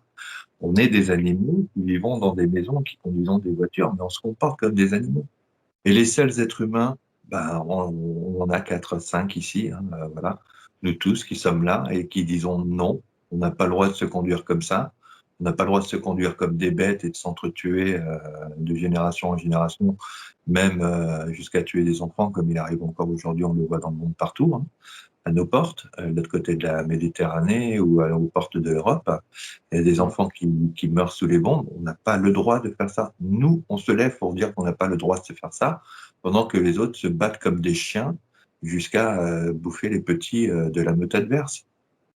Voilà. Tu fais partie des humains, tu es plus humain que l'humanité. Tu es un symbole d'humanité en te levant et en criant, comme tu l'as fait avec beaucoup de douleur là aujourd'hui. Voilà. C'est ce qui fait de ton humanité, c'est que toi, tu dis non. Sauf que tu es un être humain au milieu d'une meute. Voilà. Les autres êtres humains se comportent comme des animaux et ils sont capables de tuer la meute adverse jusqu'au petit, jusqu'à la prochaine portée. Même la femelle humaine, de l'autre côté, ils sont capables de la tuer. On en a vu des horreurs comme ça aux infos pour justifier les guerres. Mais toi, tu es différente. Toi, tu dis non. C'est pas toi qui leur porte la poisse. C'est l'humanité qui se comporte, les humains se comportent encore comme des animaux. Toi, tu as l'humanité de dire non, stop, je veux protéger les enfants, comme nous. Vois les choses autrement, sinon tu n'avanceras pas. C'est pas toi qui leur porte la poisse. Toi, tu es là au milieu des chiens à te lever et à leur dire stop. Tu es la voix du changement, tu es la voix de la différence. Tu n'es pas là, ton incarnation, tu n'es pas venu sur Terre pour vivre une incarnation difficile où tu portes la poisse à tes enfants. Tu es arrivé sur Terre, tu t'es incarné pour prendre la défense des enfants. Et tu en es l'exemple tous les jours. Même si le combat est difficile, je te l'accorde. Comme je te disais, on en a tous plus ou moins d'expérience. T'es pas du mauvais côté, c'est pas toi qui portes la poisse à tes enfants. C'est tes enfants qui vivent dans une humanité on vit pas, c'est pas comme dans Star Trek, hein, où toutes les nations vivent en paix sur Terre et puis on part à la conquête de l'espace. En vivant sur Terre en paix, sans frontières et tout ça, et tout ça, et tout ça. Non, on vit dans un monde animal. On vit dans un monde de merde où la justice, c'est une idéologie qui ne s'applique pas à tout le monde. Et toi, tu es du bon côté, tu es là à te battre pour défendre les enfants face à tous ceux qui veulent leur faire du mal. Là, tu leur portes pas la poisse, tu es là pour les défendre et tu le fais tous les jours.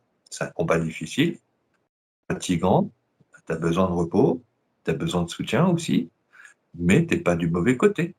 C'est pas toi qui leur porte la poisse. Toi, tu es là pour les protéger. T'es pas le diable qui va les agresser, t'es l'ange qui va les protéger. Alors, on peut pas dire que ce soit toi qui leur porte la poisse. T'es une des rares personnes qui se lève et qui ouvre sa bouche pour les défendre. Et ça va payer. Je pense que ça va payer, d'après ce que j'ai vu dans mes cartes, ça va payer. Mhm. Discrètement, sans même que tu t'y attendes, là, avec une grosse asso, une asso qui a l'air solide et de bons référents, et tu vas y arriver. Et c'est pas toi qui leur porte la poisse. Toi, tu les protèges tous les jours de ta vie. T'arrêtes pas de te battre, tu as fait ça toute ta vie. Dans un monde qui est pourri et merdique.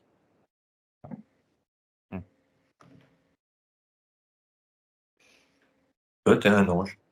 Sur l'enfer. La terre, c'est un peu le paradis et l'enfer. Hein. On est entre les deux mondes, là. Bah, toi, tu es un ange. Un ange qui est venu défendre les plus faibles, les enfants. Quand d'autres, partout dans le monde, ou les agressent au sein de la famille, ou leur jettent des bombes sur la tronche, ou vont jusqu'à tuer leur mère alors que l'enfant n'est pas encore né et qu'elle le porte encore. Tu es du bon côté à défendre tout le monde. C'est pas toi qui leur porte la poisse. Tu es bien mieux. Tu as une image de toi-même qui n'est pas la bonne. Mhm. Tu es beaucoup plus belle que ça. Petit prout. Et t'es pas une maman qui porte la poisse. La poisse, c'est pas toi. Toi, tu es une maman qui les défend, qui se bat pour les défendre. La poisse, c'est tous ceux qui leur ont fait du mal. Le mal, c'est les autres. Toi, tu les défends, tu es du côté du bien.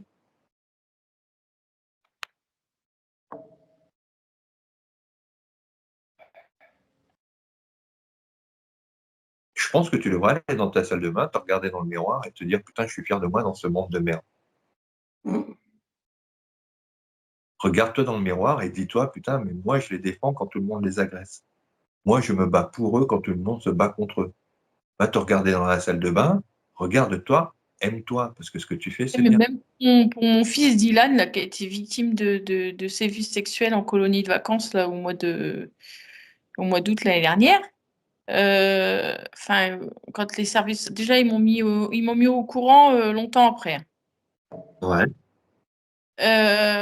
Et quand j'ai su ça, quand j'ai vu la réaction de mon fils Dylan, mais je dis c'est bien plus grave que ce qu'ils sont en train de me faire dire. Parce que l'éducatrice de référence, elle me dit, mais il n'y a rien eu de grave, c'est un enfant qui a rejoint votre fils dans son lit, etc. Il a été tout de suite viré de la colonie de vacances, on a pris les mesures adéquates, j'ai questionné Dylan, dit qu'il ne s'était rien passé de plus, etc. Moi, j'avais vu en parallèle mon fils, je l'avais questionné, et puis par rapport à sa réaction, je savais que c'était bien plus grave que ça. Et bah, c'est tout, hein. En écoutant les services sociaux, il fallait laisser les choses comme ça. Mais moi, je suis sortie des services sociaux, j'ai été porter plainte. J'ai été à la gendarmerie déposer plainte. Je dis, moi, je veux qu'il y ait une enquête. Je veux savoir ce qui s'est passé exactement. Mon fils, il a subi quelque chose. Que ce soit un mineur ou pas, je ne veux pas le savoir. Il y a des responsables. Il était en colonie de vacances. Il y a des responsables. C'est pas normal. Et aujourd'hui, il y a une enquête qui est en cours, mais puis aujourd'hui, l'éducatrice, quand elle a su, parce que Dylan a fini par parler de ce qu'il avait vécu, l'éducatrice, elle m'a appelé en me remerciant, vous avez fait ce qu'il fallait, madame, venez, c'était bien plus grave. Bah, je vous l'avais dit, moi, que c'était plus grave que ce que vous m'aviez dit. Et donc là, les choses, elles sont en cours. Il y a une enquête, tout ça. Mon fils a été vu par des psychologues, tout ça, la gendarmerie, enfin, voilà. Bah, tu as tout à fait bien fait. Tu as tout à fait raison. Il était dans une structure où il aurait dû être protégé. Il n'a pas été protégé. Il y a des qui n'a pas été protégé. Et toi, tu es responsable d'avoir, malgré un système social défaillant, aller te battre au-delà de ça et d'avoir continué le combat pour apporter la vérité. Où est-ce que tu portes la poisse? La poisse, c'est la colonie de vacances et la poisse, c'est le système social. Toi, tu n'es pas la poisse là-dedans. Mais bon, il y a ça, plus ça, plus ça. Enfin, je veux dire, comme dans le cas de ma fille, je faisais une confiance aveugle à ses grands-parents. J'aurais jamais cru qu'ils auraient qu'un jour Cécilia. Et en plus, elle m'en a jamais parlé. Elle a grandi comme ça. Elle allait en vacances chez ses grands-parents et tout. Elle m'a jamais dit, écoute, maman, il se passe quelque chose.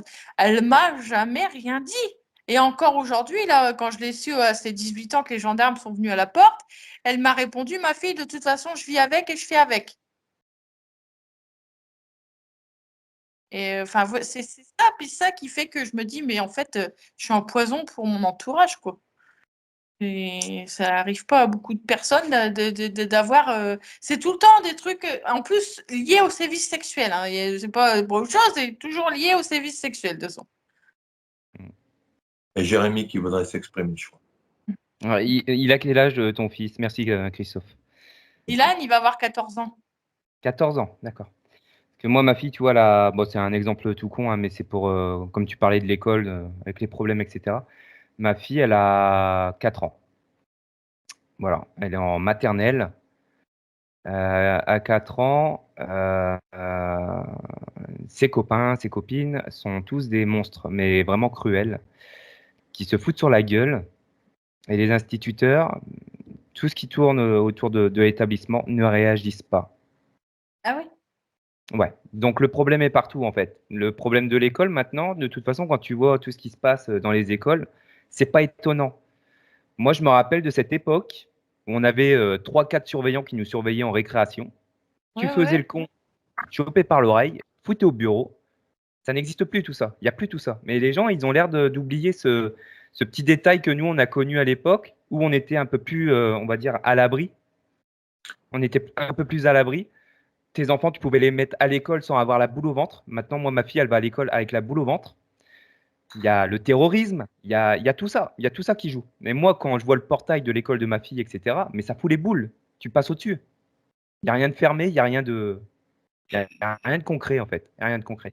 C'est pour ça que je voulais en revenir là-dessus, même si ça peut-être aucun rapport, mais je voulais en revenir aussi par rapport à ça, parce que les écoles, à l'heure d'aujourd'hui, en 2024, c'est une honte. C'est honteux. C'est Mhm. honteux. Il n'y a Tu plus de sais que moi, protection, il n'y a plus rien. je le savais que mon fils, au sein de la ZE, en colonie vacances la ZE, parce qu'au début, j'avais refusé. Hein. J'avais Mmh. refusé la colonie. Et c'est mes enfants qui m'ont dit, si, maman, on veut y aller, machin, truc. Et je savais très bien que les colonies de vacances au sein de la ZE, en fait, ils allaient mélanger mes enfants avec des enfants que, eux, pour le coup, ont vécu des sévices. C'est des enfants Ouais. qui ont subi des attouchements de leur père, de leur mère, ou des violences conjugales, des machins. Enfin, eux, pour le coup, c'est des enfants qui ont subi Je savais qu'il allait se passer quelque chose. C'est pas possible. Tu peux pas. Puis ces enfants-là, en plus, ils vont s'en prendre aux plus faibles, automatiquement. Ouais. Ils vont pas Mmh. aller voir un autre enfant qui a subi le même sévice que eux ou quoi que ce soit. Ils vont s'en prendre aux enfants qui ont pas de séquelles, qui ont pas de. Qui... Ah, mon fils, il est resté figé. Enfin, il est marqué à vie maintenant. Ouais, ouais. Mmh. Et moi, ma fille, je le vois, hein, Camille, elle va chercher ma fille à l'école. T'as une petite peste. Voilà, je connais pas son nom, mais à chaque fois, elle regarde Candice avec un air de petite pétasse, c'est le cas de le dire, en disant moi, je vais au cinéma ce soir, pas toi. Tu vois, c'est des petits embrouilles Ouais, comme ça qui voilà, ouais. commencent comme ça. Ça commence comme ça, et au bout d'un moment, ça va finir en tarte dans la gueule. Voilà. On connaît comment ils sont les jeunes maintenant. Bien souvent, voilà, hein, tout ce qui se passe dans le monde, c'est des petits jeunes. Je sais qu'il y a des petits jeunes là, qui ont été cramés des poubelles là, dans ma région là, il n'y a pas très longtemps. Un soir, comme ça, ils ont cramé des poubelles. Des gamins de 12 à 13 ans, un samedi soir à 11h30. Mais que font les parents? Voilà, que font les parents? Oui. Mais non, le monde, il est pourri, et Christophe, il a raison là-dessus. Hein. Là-dessus, je le rejoins, et je pense que vous aussi, hein, Roxane, Léna. Je pense qu'il faut qu'ils fassent quelque chose. C'est pas à nous de faire les choses. Malheureusement, à l'école, c'est si tu fais ta propre loi, ça va pas bien passer. C'est le problème. C'est le problème. Mais voilà. Là, Méditez là-dessus, hein, le monde de la la ZE, YouTube. je suis passée devant la juge là au mois de mars, le 26 mars, il n'y a pas si longtemps que ça. Ils m'ont encore remis 1 an de placement avec mes enfants tous les week-ends à la maison, alors que j'ai évoqué que mon fils a quand même été mis en danger chez eux. Mhm. J'ai évoqué, hein, et on a tout de suite dit oh, ben non, mais ça, c'est pas grave, madame, de toute façon, il voit des psychologues et machin, et ceci et cela. Vous avez fait le nécessaire, vous avez porté plainte. Mais oui, mais j'ai porté plainte. Mais mon fils, il n'aurait pas vécu ça s'il n'aurait pas été confié par la jeune. Il ne faut pas que tu complexes à avoir porté plainte. Hein. Ah non, non, bien. Là. Moi, j'en suis plutôt contente d'avoir. Enfin, j'en suis fière. C'était mon devoir. De toute façon, je n'aurais pas fait autrement. Il fallait qu'il y ait une enquête, qu'elle aboutisse à rien ou à quelque chose. Il fallait qu'il y ait une enquête. On ne peut pas dire de votre fils, bah, il a subi ça, mais c'est rien. C'est pas possible. Tout à fait d'accord. Si l'enquête, elle aurait abouti à rien du tout, et ce qui n'est pas le cas, parce qu'elle a abouti à plus grave, mais l'enquête, elle aurait abouti à rien du tout, elle aurait abouti à rien du tout. Mais enfin voilà, moi, je ne pouvais pas entendre de l'éducatrice, c'est moins grave que ce qui paraît. Ah non. Ouais, laisse tomber, quoi. Non, on laisse pas tomber. C'est grave, c'est grave. En tout cas, il faut vraiment que tu jettes un autre regard sur toi-même quand même. Il faut que tu sois fier de toi. Hein? Évidemment, les gens qu'on empêche de danser en rond vont nous dire « Ah, ils nous emmerdent, ils nous empêchent de danser en rond. » Ouais. J'en ai entendu des trucs comme ça quand ma fille changeait de genre. J'en ai entendu aussi. Hein. Ouais, mais nous, on ne trouve pas ça normal, tout ça. Tu nous empêches de le dire, et patati et patata. Ben écoute, hein, n'empêche pas ma fille de devenir un garçon. Et puis, voilà, regarde d'ailleurs si ça ne te plaît pas. En attendant, soit c'est toi qui l'empêches de faire ce qu'elle veut, soit c'est moi qui t'empêche de faire ce que tu veux. Je défends la liberté pour tout le monde. Tu n'es pas d'accord, je l'ai entendu, mais tu ne l'empêches pas de vivre son chemin et de devenir un garçon. Tu ne vas pas l'emmerder, la harceler tous les jours à l'école parce qu'elle est en transition de genre. Et j'ai eu de la chance parce qu'à l'école, c'était des jeunes gens modernes qui nous ont bien entendus, qui nous ont bien écoutés. Ils sont montés au créneau et le gars, il s'est fait virer pendant 3 jours. Et puis, il a été convoqué avec ses parents. Voilà, quoi. Mais voilà, les emmerdeurs qui veulent te... Il y aura toujours des emmerdeurs, il y aura toujours des cons, des gens malsains qui te reprocheront de défendre le droit. Il y aura de mauvais gens qui t'engueuleront, qui te diront « Ouais, mais si j'ai envie de faire ça, c'est mon point de vue, je me fous de savoir si c'est bien ou si c'est pas bien. » Toi, tu vas défendre ton droit, tu vas défendre le droit de tes enfants. Il y a des gens qui vont dire « Ah, l'autre, elle nous emmerde parce qu'elle ne nous laisse pas faire le mal. » On n'est pas là pour les laisser faire le mal. On est là pour se battre contre le mal. Et là-dessus, on peut en être fier, même si ça dérange les cons. Même si ça emmerde les méchants, les gentils vont se battre et vont se défendre. On ne va pas laisser faire les méchants. J'utilise des mots un peu ballots, hein, méchants, gentils. Voilà. On ne laissera pas faire les méchants. Voilà. Et même si les méchants se plaignent et qu'on ne les laisse pas faire leur méchanceté, les gentils les empêcheront toujours de faire du mal. Il y a un adage qui dit, je ne sais plus qui c'est qui avait sorti ça, il y avait quelqu'un qui disait si un jour le monde doit disparaître, il ne disparaîtra pas à cause des gens qui font le mal, mais à cause des gens de bien qui ne se seront pas soulevés contre eux. C'est notre devoir de défendre notre bien, notre droit, notre liberté et celui de nos enfants. Puis si ça ne plaît pas aux têtes de cons, eh ben, tant pis pour les têtes de cons. Voilà. Je veux dire, les anges, ils n'ont jamais terrassé des dragons ou des démons en leur faisant des bisous ou en les regardant faire. Hein. Les anges du bien, ils se battent. Tu regardes l'archange Saint-Michel, il a une épée ou une lance à la main. Ils se battent contre des démons. Voilà. Donc, être quelqu'un de bien dans ce monde, ça ne veut pas dire être un bisounours. C'est pas si je t'envoie des cœurs comme ça ou si je t'envoie des arcs-en-ciel que ça va changer le monde. Voilà. C'est vraiment en battant contre ceux qui font le mal. On n'est pas chez les bisounours. Ah non, non, c'est sûr que non. Et les méchants, ben, ils vont toujours se plaindre. Les méchants vont essayer de te faire passer pour la méchante. Les emmerdeurs vont te faire passer pour l'emmerdeuse. Les insultants vont te faire passer pour l'insultante. Voilà. Et puis une fois que tu es rentré dans un système là, de l'ASE, c'est... Je ne sais pas si tu as vu les reportages qui sont sortis ces derniers temps. Hein. L'ASE, c'est un peu comme les EHPAD. Hein. Sur le fond, dans l'idée générale, c'est bien, mais sur le fond, c'est tout pourri. Oui, oui. J'ai eu C'est affaire à une juge tout au début, j'ai déménagé ici, parce qu'avant j'étais dans le 76, dans la Seine-Maritime. Donc ma première juge que j'ai eu affaire ici à Amiens, elle a presque engueulé l'éducatrice en disant il faut que les choses elles accélèrent, ces enfants-là il faut qu'ils retournent chez leur mère, etc. Machin, enfin presque engueulé, faut mettre les bouchées doubles. Et puis arrivé là, je revois la nouvelle juge parce que l'autre, bien sûr, m'annonce qu'elle s'en va. Et donc, j'ai eu une nouvelle juge là le 26 mars. Et elle me dit voilà, voilà, il faut prendre le temps, madame, venez, les choses vont très bien, les choses se mettent en place, on remet un an de placement, il faut y aller doucement. Alors, tu te dis non, mais on marche sur quoi enfin... Ouais, non, mais Léna veut prendre la parole. Oui, je voulais juste faire une précision pour ceux qui ne savent pas ce que c'est que l'ASE, c'est l'aide sociale à l'enfance. Voilà, tout simplement. Et pour rebondir, ma mère a travaillé avec eux pendant 45 ans. Elle a vu des choses, puisqu'elle travaille dans des foyers. Elle a vu des choses pas claires avec l'ASE, mais ils ne sont pas tous pareils non plus.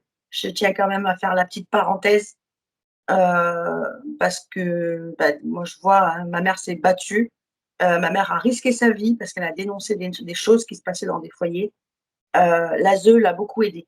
Voilà, je voulais juste faire cette petite parenthèse parce qu'ils ne sont pas tous pareils quand même. Je tiens à le dire quand même. Hein. Voilà. Après, malheureusement, il y a des, excusez-moi le terme, mais il y a des salauds partout. Et ça, on le voit, voilà. Mais juste la petite parenthèse d'ASE, c'est l'aide sociale à l'enfance. Voilà. C'est tout ce que je Après, voulais moi, dire. en l'occurrence, mes enfants, ils ont la chance de ne pas s'être retrouvés en foyer. De toute façon, je ne voulais pas. Et ils se retrouvent tous les deux dans la même famille d'accueil. Ils sont bien. Enfin, c'est une famille d'accueil. Voilà, j'échange beaucoup avec la famille d'accueil. Il y a une très bonne entente. Ils sont vraiment bien. Enfin, voilà. C'est pas... Mais ils ont été mis en danger, quoi. Un danger qu'ils n'auraient pas eu à la maison. Exact. Comme il y a Voilà. des familles Oui, d'accueil. moi je travaille, j'ai de quoi héberger mes enfants. Enfin, je veux dire, je comprends pas aujourd'hui pourquoi on me rend pas mes enfants, quoi. Que j'ai eu des moments où il y a eu des disputes, où j'étais en violence conjugale, tout ça dans mon foyer, mais ça fait des années que ça n'existe plus maintenant. Ça va faire 4 ans que j'ai quitté Monsieur Jolet et puis que je vois plus ma fille. Mais il y a des je m'en foutistes et des connards dans les ASE aussi, comme il y a de très bonnes personnes. Hein. Comme dans les écoles, il y a des écoles où tu vas tomber sur des têtes de nœuds. Moi, j'ai eu la chance de tomber au niveau de l'ASE, comme à l'école, sur des gens vachement bien. C'est partout pareil.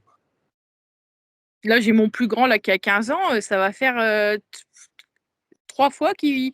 En fait, au niveau... Alors, on me dit que c'est parce qu'il est en dépression. C'était un choc, la perte de mon frère, etc.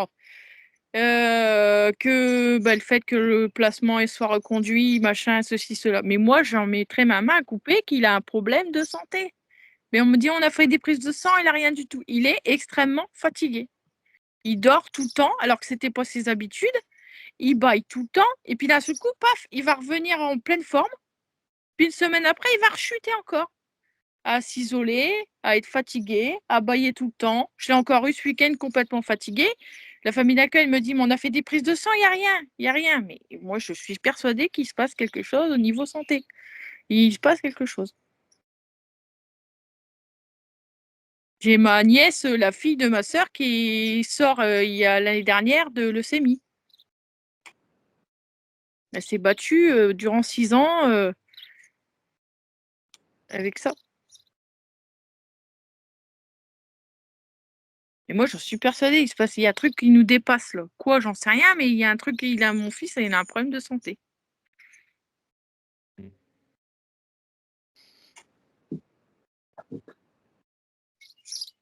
Je dois passer un coup de téléphone, je reviens, je vous laisse. Après, même si c'est une dépression, la dépression, ça se soigne. Hein. Après, c'est la dépression. Après, des psychologues, ils envoient, hein, monsieur Pinsec, ils sont suivis déjà. Surtout Dylan, là, pour ce qu'il a vécu au sein de l'ASE. Kylian, pour le moment, il était bien dans sa vie. Il rigolait, c'est seul. Mais là, je ne sais pas ce qu'il a. Il est complètement enfermé. Il est fatigué. En plus, il baille tout le temps. Il est blanc. Moi, je pense pas à de la dépression. Après, peut-être que ça lui a mis un coup, c'est sûr et certain, comme tout le monde. Mais moi, je suis sûre qu'il y a un souci de santé. On passe à côté. Après, je présume, comme ils sont à l'ASE, toi, tu n'as plus la responsabilité des examens médicaux, ils sont plus sur Non. l'assuré social, tout ça non plus. Non, mais là, ils ont fait les prises de sang et tout. Ils disent que les prises de sang, et pourtant, je les ai alertés sur le fait de ce que ma nièce avait eu. Je ne sais pas si c'est héréditaire ou pas, mais voilà, je les ai alertés que ma nièce, elle avait eu ça. Mais bon, j'espère que c'est pas un souci comme ça, quoi. Moi, je vois rien au niveau santé.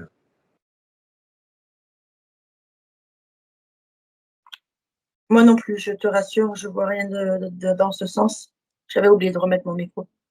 Je vois rien dans ce sens. C'est juste une petite une petite anémie. Après, je suis pas médecin, hein, mais moi, c'est ce que je ressens. Voilà. Donc, plutôt peut-être voir dans ce sens-là.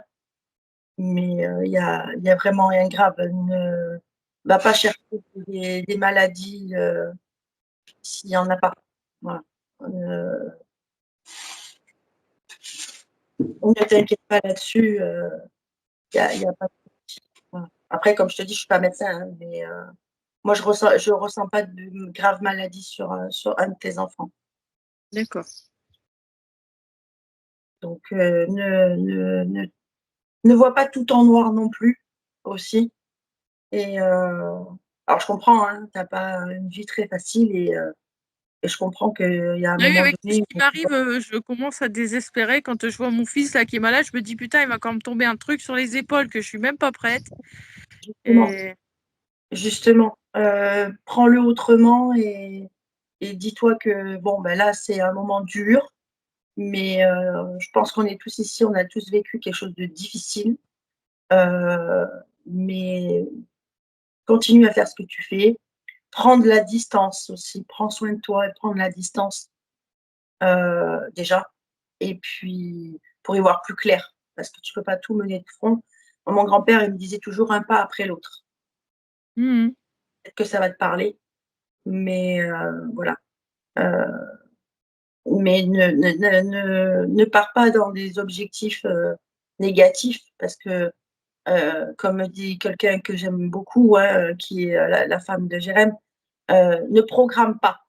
Donc, programme pas, c'est-à-dire ne va pas imaginer des choses, parce qu'en y pensant, tu peux aggraver ces choses-là. Voilà. Donc, souvent, on a tendance à vouloir trop surprotéger, et finalement, au lieu de surprotéger, on crée la cause. Voilà. Donc, je ne dis pas que c'est ta faute, attention, hein, ce n'est pas ce que je dis. Hein. Mais voilà, donc ne t'inquiète pas. Moi, je pense qu'il y a une petite anémie, il n'y a rien de bien grave, et peut-être un peu plus de sommeil, mais il y a vraiment rien de grave. Tu n'as vraiment pas de souci à te faire. Voilà. Ne t'inquiète pas. Étant atteint de leucémie, je peux te certifier que c'est pas héréditaire. On parle fréquemment avec les professeurs. Non, mais il y aurait pu y avoir un truc, enfin, je sais pas. Après, je suis pas médecin, mais en sachant que ma nièce, elle a eu ça, c'est pareil, elle était extrêmement fatiguée. Son père l'emmenait jamais à l'hôpital, faisait jamais rien et tout. Et puis un jour, ma soeur, elle a dit, ça commence à bien faire. Je la récupère encore ce week-end, elle est complètement épuisée et tout. Et elle l'a amenée aux urgences. Et là, ils ont dit, voilà, les globules, machin et tout. Et puis bon, bah après, c'était tous les examens qu'il y a à faire, hein, pour diagnostiquer son problème de leucémie, quoi. Mais après, elle s'est battue pendant 5 ou 6 ans. Ça fait 9 ans que je me bats. Non, Donc, mais ça n'a rien à voir avec tout ça. Et encore une fois, je ne suis pas médecin, hein, mais je ne vois pas ce genre de maladie sur tes enfants, sur l'un de tes enfants. Et quels que soient les enfants d'ailleurs, je tiens à le préciser. Voilà. Donc, ne pense pas à ce genre de choses. Et essaye de mettre un petit peu de positif dans ta vie aussi. Des petites choses bêtes, hein. Mais essaye de mettre un peu de positif dans ta vie. Parce que de vivre qu'avec des choses dures, après, tu penses qu'il y a des choses dures. En mettant, et je pense que je serai tous d'accord pour ceux qui sont là, plus tu vas penser positif, plus c'est un peu comme quand tu es dans une maison et que c'est enfumé. Si tu n'ouvres pas, à un moment donné, tu n'ouvres pas la fenêtre, tu es dans un aquarium. Voilà. Là, laisse passer un peu du positif aussi dans ta vie. Pense aussi à toi et ouvre la fenêtre. Ouvre la fenêtre et aère un petit peu tout ça. Voilà. Tu peux pas porter tout ça. Voilà. Moi, en tout cas, c'est l'image qu'on me donne et je te dis, les choses vont s'arranger. Donc, base-toi là-dessus, même si c'est un long combat, mais les choses vont s'arranger. Mais ouvre la fenêtre. Et si je peux dire un truc, c'est fais attention à tes choix aussi. Ça aussi, c'est déterminant. Ben oui. Voilà. Mais tu C'est verras ça. facile de prendre les bonnes décisions, les bons choix, et puis sans regretter, sans. Tu crois à ton instinct?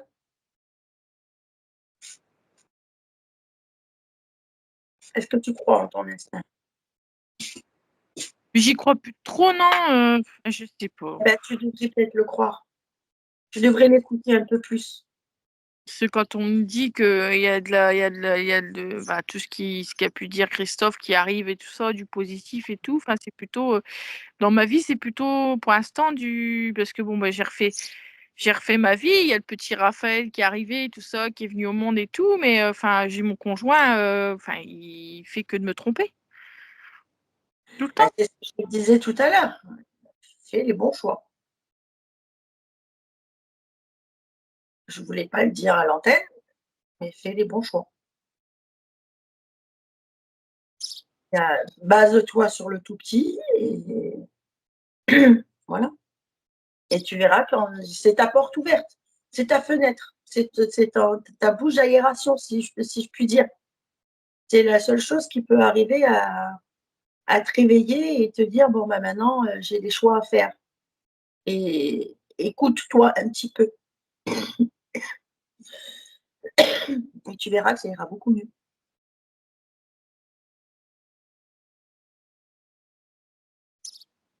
Voilà. C'est tout ce que je peux te dire parce que comme je te dis, là, on est en antenne, je peux pas trop en dire non plus. Mais voilà. Fais les bons choix. Tu peux être aidé. Je sais que c'est pas facile, hein, mais tu peux être aidé.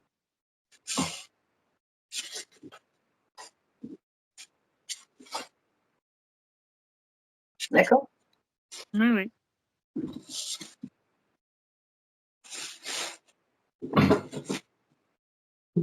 Faut croire en toi et en ton destin. Heureusement, oui. Ouais. Voilà, bah, je pense que même est parti téléphoner. Est-ce que Christophe a des choses à rajouter? Est-ce que tu as eu je sais pas, un truc, pas une apparition, mais est-ce que tu as un message à délivrer? Non. Oui et non. On n'abordera pas le sujet. J'entendais là du bout de l'oreille, puisqu'on l'a abordé, on pourra en parler.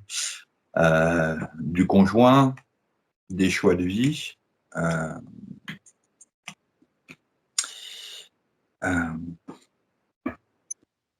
Parce qu'on me disait tout à l'heure, il y a quelque chose qui se répète dans ta vie par rapport à tes conjoints. Alors, voilà, je voulais pas le dire tout à l'heure parce que je trouve que tu es une fille qui se charge déjà la mule, donc je voulais pas en charger plus non plus. Mais tu choisis peut-être pas les bons garçons. Voilà, parce que tu penses que tu vaux pas mieux et que voilà quoi, un garçon comme ça, c'est déjà au moins un garçon. Mais je crois que tu vaux mieux que ça. Et puis pour ce que j'ai entendu par rapport aux infidélités, si j'ai bien compris, de ton conjoint actuel, Oui, oui. hein, t'es pas un peu trop gentil? Je sais pas très quoi si tu te sur ton 31 là, parce qu'en plus, comme je te perçois, je Tu as l'air bien séduisante. Il se passerait quoi si tu te mettais sur ton 31 et que tu disais à ton mec, bon, bah, tu gardes les gamins, ce soir, c'est moi qui sors avec les copines. Voilà, là, il serait fou. Alors là, c'est même pas la peine. Bah ouais, mais t'oses pas lui tenir tête là-dessus, apparemment. Non, non, non. Bah, puis j'en ai pas envie non plus parce que je suis pas quelqu'un de comme ça. Moi, une fois que je suis avec quelqu'un et que j'ai donné mes sentiments et que je ressens quelque chose et puis que je veux construire, parce que clairement, Raphaël, il n'est pas arrivé au monde pour rien non plus. Et ça me ferait chier aujourd'hui de devoir refaire ma vie. Honnêtement, ça me ferait chier. Mais Non. voilà, je suis pas, je ne conçois pas comment lui il peut faire. Alors il m'a donné des tas d'excuses en me disant que c'était parce que il se sous-estimait, qu'il voulait savoir s'il pouvait toujours plaire, etc. Et voilà, aujourd'hui j'arrive pas à concevoir. C'est pas mon état d'esprit de me dire moi demain si je vais me faire sur mon 31, je vais me mettre sur mon 31 et puis je vais aller séduire des hommes. Non, c'est pas dans mon, je suis pas comme ça. Le but, c'est pas d'aller séduire des hommes. Le but, c'est de te mettre sur ton 31. Tu lui dis, tu gardes les gamins. Moi, je vais aller voir parce que franchement, là, je me sens pas capable de séduire. Faut que je me rassure. J'aimerais bien voir comment il va prendre Je la l'ai déjà chose. fait ça, attention, je lui ai déjà fait. Et c'est des réflexions du genre, de toute façon, quand tu es avec moi, tu es toujours habillé comme un sac à patates. Et puis, quand tu sors, que tu es bien habillé, quand tu n'es pas avec moi, tu sors, tu es bien habillé et tout. Enfin, voilà. Ce serait Oui, peut-être bon de consulter un conseiller conjugal. Oui, Jérémy. Oui, Non, tu non, je dis voulais à dire Dimitri. Non, non, je dis à Dimitri, lève le doigt parce que Dimitri, il commence à parler. Je fais, non, lève le doigt.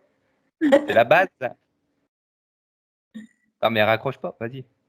Tu voulais dire Ah, quoi? mais je m'en suis rendu compte et tout. Non, j'allais dire, c'est bon les patates. C'est bon, les Con, lui. Ah, et puis c'est pas le sac que tu Ah, mais dégustes, c'est la patate qui est dedans. et comme je dis toujours, c'est pas parce que le bonbon, l'emballage du bonbon est français que le bonbon à l'intérieur est pas bon. Carrément. Ouais. Oui. Il est romantique en ce moment, Dimi. Il est romantique. Il nous sort des. Ah, mais moi, je suis amoureux, donc voilà. T'es poète en ce moment. Très, très poète. Ah ouais, puis je réfléchis beaucoup. Oui, bah ça se voit, hein, je te l'ai dit tout à l'heure, tu perdais tes cheveux. Regarde, il y a un trou, arrête. Le pire, c'est Christophe, il a trop réfléchi. Comme moi, laisse-les pousser, ça donne du volume. Ça fait illusion. Regarde, ça n'empêche que j'ai la piste d'atterrissage quand même. Mais comme il y en a plein, J'appelle ça une piste d'atterrissage pour mouche.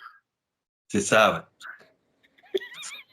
Comme il y a du volume autour, tu vois, les gens, ils ont plus tendance à regarder mes cheveux ici qu'à les regarder là-haut. Technique comme une autre.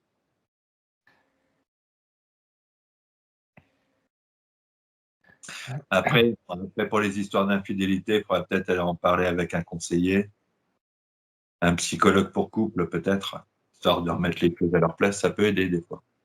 Mm.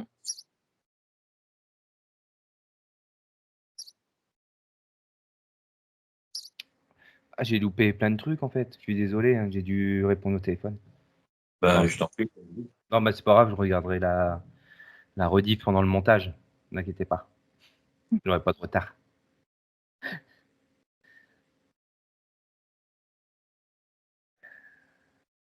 Bah, là, avec toutes les questions intimes et personnelles qu'on a abordées, ça va pas t'en faire beaucoup de montage. Bah, je vais couper pas mal de passages et je pense que Gladys, ça sera du même avis que moi. Il y a des choses qu'on va pas montrer parce que ça regarde pas les gens. Hein, pour son frère notamment. Hélène et moi, on s'est sentis très très mal pendant que vous parliez. Roxane aussi? Ouais. Ouais, ça m'a fait bizarre. Ça m'a fait bizarre. Je Je pense veux juste rajouter quelque chose, c'est parce que moi je suis très empathique aussi, et vu que par rapport à tout ça, bah, je peux ressentir aussi les choses. Hmm. Donc ça joue aussi. Ouais. Mm. Ah ouais, j'avais du mal-être. J'étais pas bien du tout. Pas bien. Ah. De toute façon, tu as dû voir que j'ai versé de larmes. Ouais. Non, mais je sais qu'après, voilà, chaque personne a son histoire à raconter, etc. Mais ouais, ça m'a fait un choc là. Waouh. Ouais. Et comme je t'ai dit, ouvre la fenêtre et puis tu verras que c'est des images, hein, évidemment, mais voilà. Un pas après l'autre et ouvre la fenêtre et tu verras que ça ira mieux. Fais les bons choix.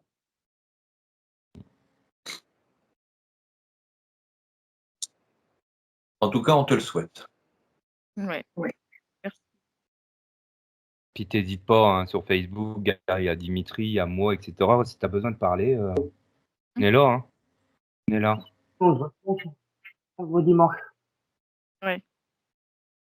Ah oui, lui, il voit tout le monde Dimitri, il a fait la conférence avec moi, la première conférence. Il parle à tout le monde, il squatte chez tout le monde. Alors que moi, Bibi, ben, je suis là dans mon coin à faire mes montages et je ferme ma gueule, quoi. Je vois personne. Salaud. J'entretiens mes amitiés. C'est pas pareil. Il y a des relations qui viennent des amitiés. Ouais. Moi, des connaissances qui viennent des amitiés. Non, mais j'avais bien parlé avec Gladys, avec Elsa aussi, première conférence, tout ça, des gens adorables. De toute façon, on vous a pas oublié pour l'enquête, hein, vous inquiétez pas. On a prévu de faire ça peut-être en juillet. Du coup, on attend vraiment le beau temps parce que là, en ce moment, c'est catastrophique. Un jour, il fait du soleil, un jour, il pleut. Ouais. Un jour, il vente. C'est n'importe quoi. Le jour, il va se mettre à neiger, on va rien comprendre. Ouais, non, mais c'est compliqué. Hein. Ouais. Est-ce que Christophe, tu aurais autre chose, que ce soit pour Roxane peut-être, ou quelque chose à retransmettre? Je pense que j'ai fait le tour. Tu as fait le tour. Merci beaucoup. Ouais, Merci. J'espère qu'on aura pu vous aider toutes les deux. Bah, merci. Merci beaucoup. J'espère que ça va aller mieux. Je reviens vers toi après par Messenger. Hein? Je disais à Gladys que je revenais après vers elle, vers Messenger. D'accord. Okay. Merci à vous. Ben, il n'y a pas de rien, t'inquiète. Hein, c'est normal. Bonne journée à vous. Bonne journée, Gladys. Bonne Ouais, journée. Au revoir. Ouais.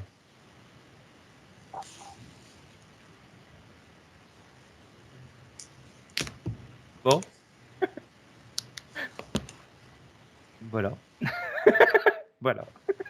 J'ai pas les mots. C'était très très bizarre. Mais ça m'a pris d'un coup. Hein. Je dis pas que c'était nul, hein, Christophe, attention. Hein. Non. C'était ouais, un mélange de psychologie et j'ai bien aimé cette ambiance en fait. Mais il y a la petite ambiance du côté suicide qui m'a. Ouais, ça m'a pris au trip. Quoi. J'ai un peu pleuré en fait. Je pensais aussi que je fermais ma caméra il y a des moments parce que ça me touchait quoi. Ça me touchait. Ouais. Bon bah merci Chris d'avoir assisté à ce nouveau podcast. Comme d'hab, c'était avec plaisir. Merci, Chris. Merci Lénore, merci Roxane, merci Françoise. Voilà, on aura coupé certaines scènes hein, pour Françoise. On est désolé, mais on va dire que c'était trop hard et que ça regarde pas les gens forcément sur sa vie privée. Dimitri, lui, je sais pas, il est en cuisine. Donc Dimitri, gros bisous. Merci d'avoir assisté à l'émission, Dimi. Hein Et puis, bah, écoutez, on se donne rendez-vous mardi prochain pour un prochain podcast. Et on a en projet avec Christophe, on vous le dit là maintenant, on va faire des lives sur le groupe Les Podcasts de l'étrange sur Facebook. Donc, venez nombreux et nombreuses. On n'a pas de date. Dimi, chut. Venez nombreux et nombreuses sur cette page. On n'a pas encore de date définitive pour le moment, mais ça va arriver. Voilà. Donc, gros bisous à vous. Merci d'avoir été là et à la prochaine. Ciao.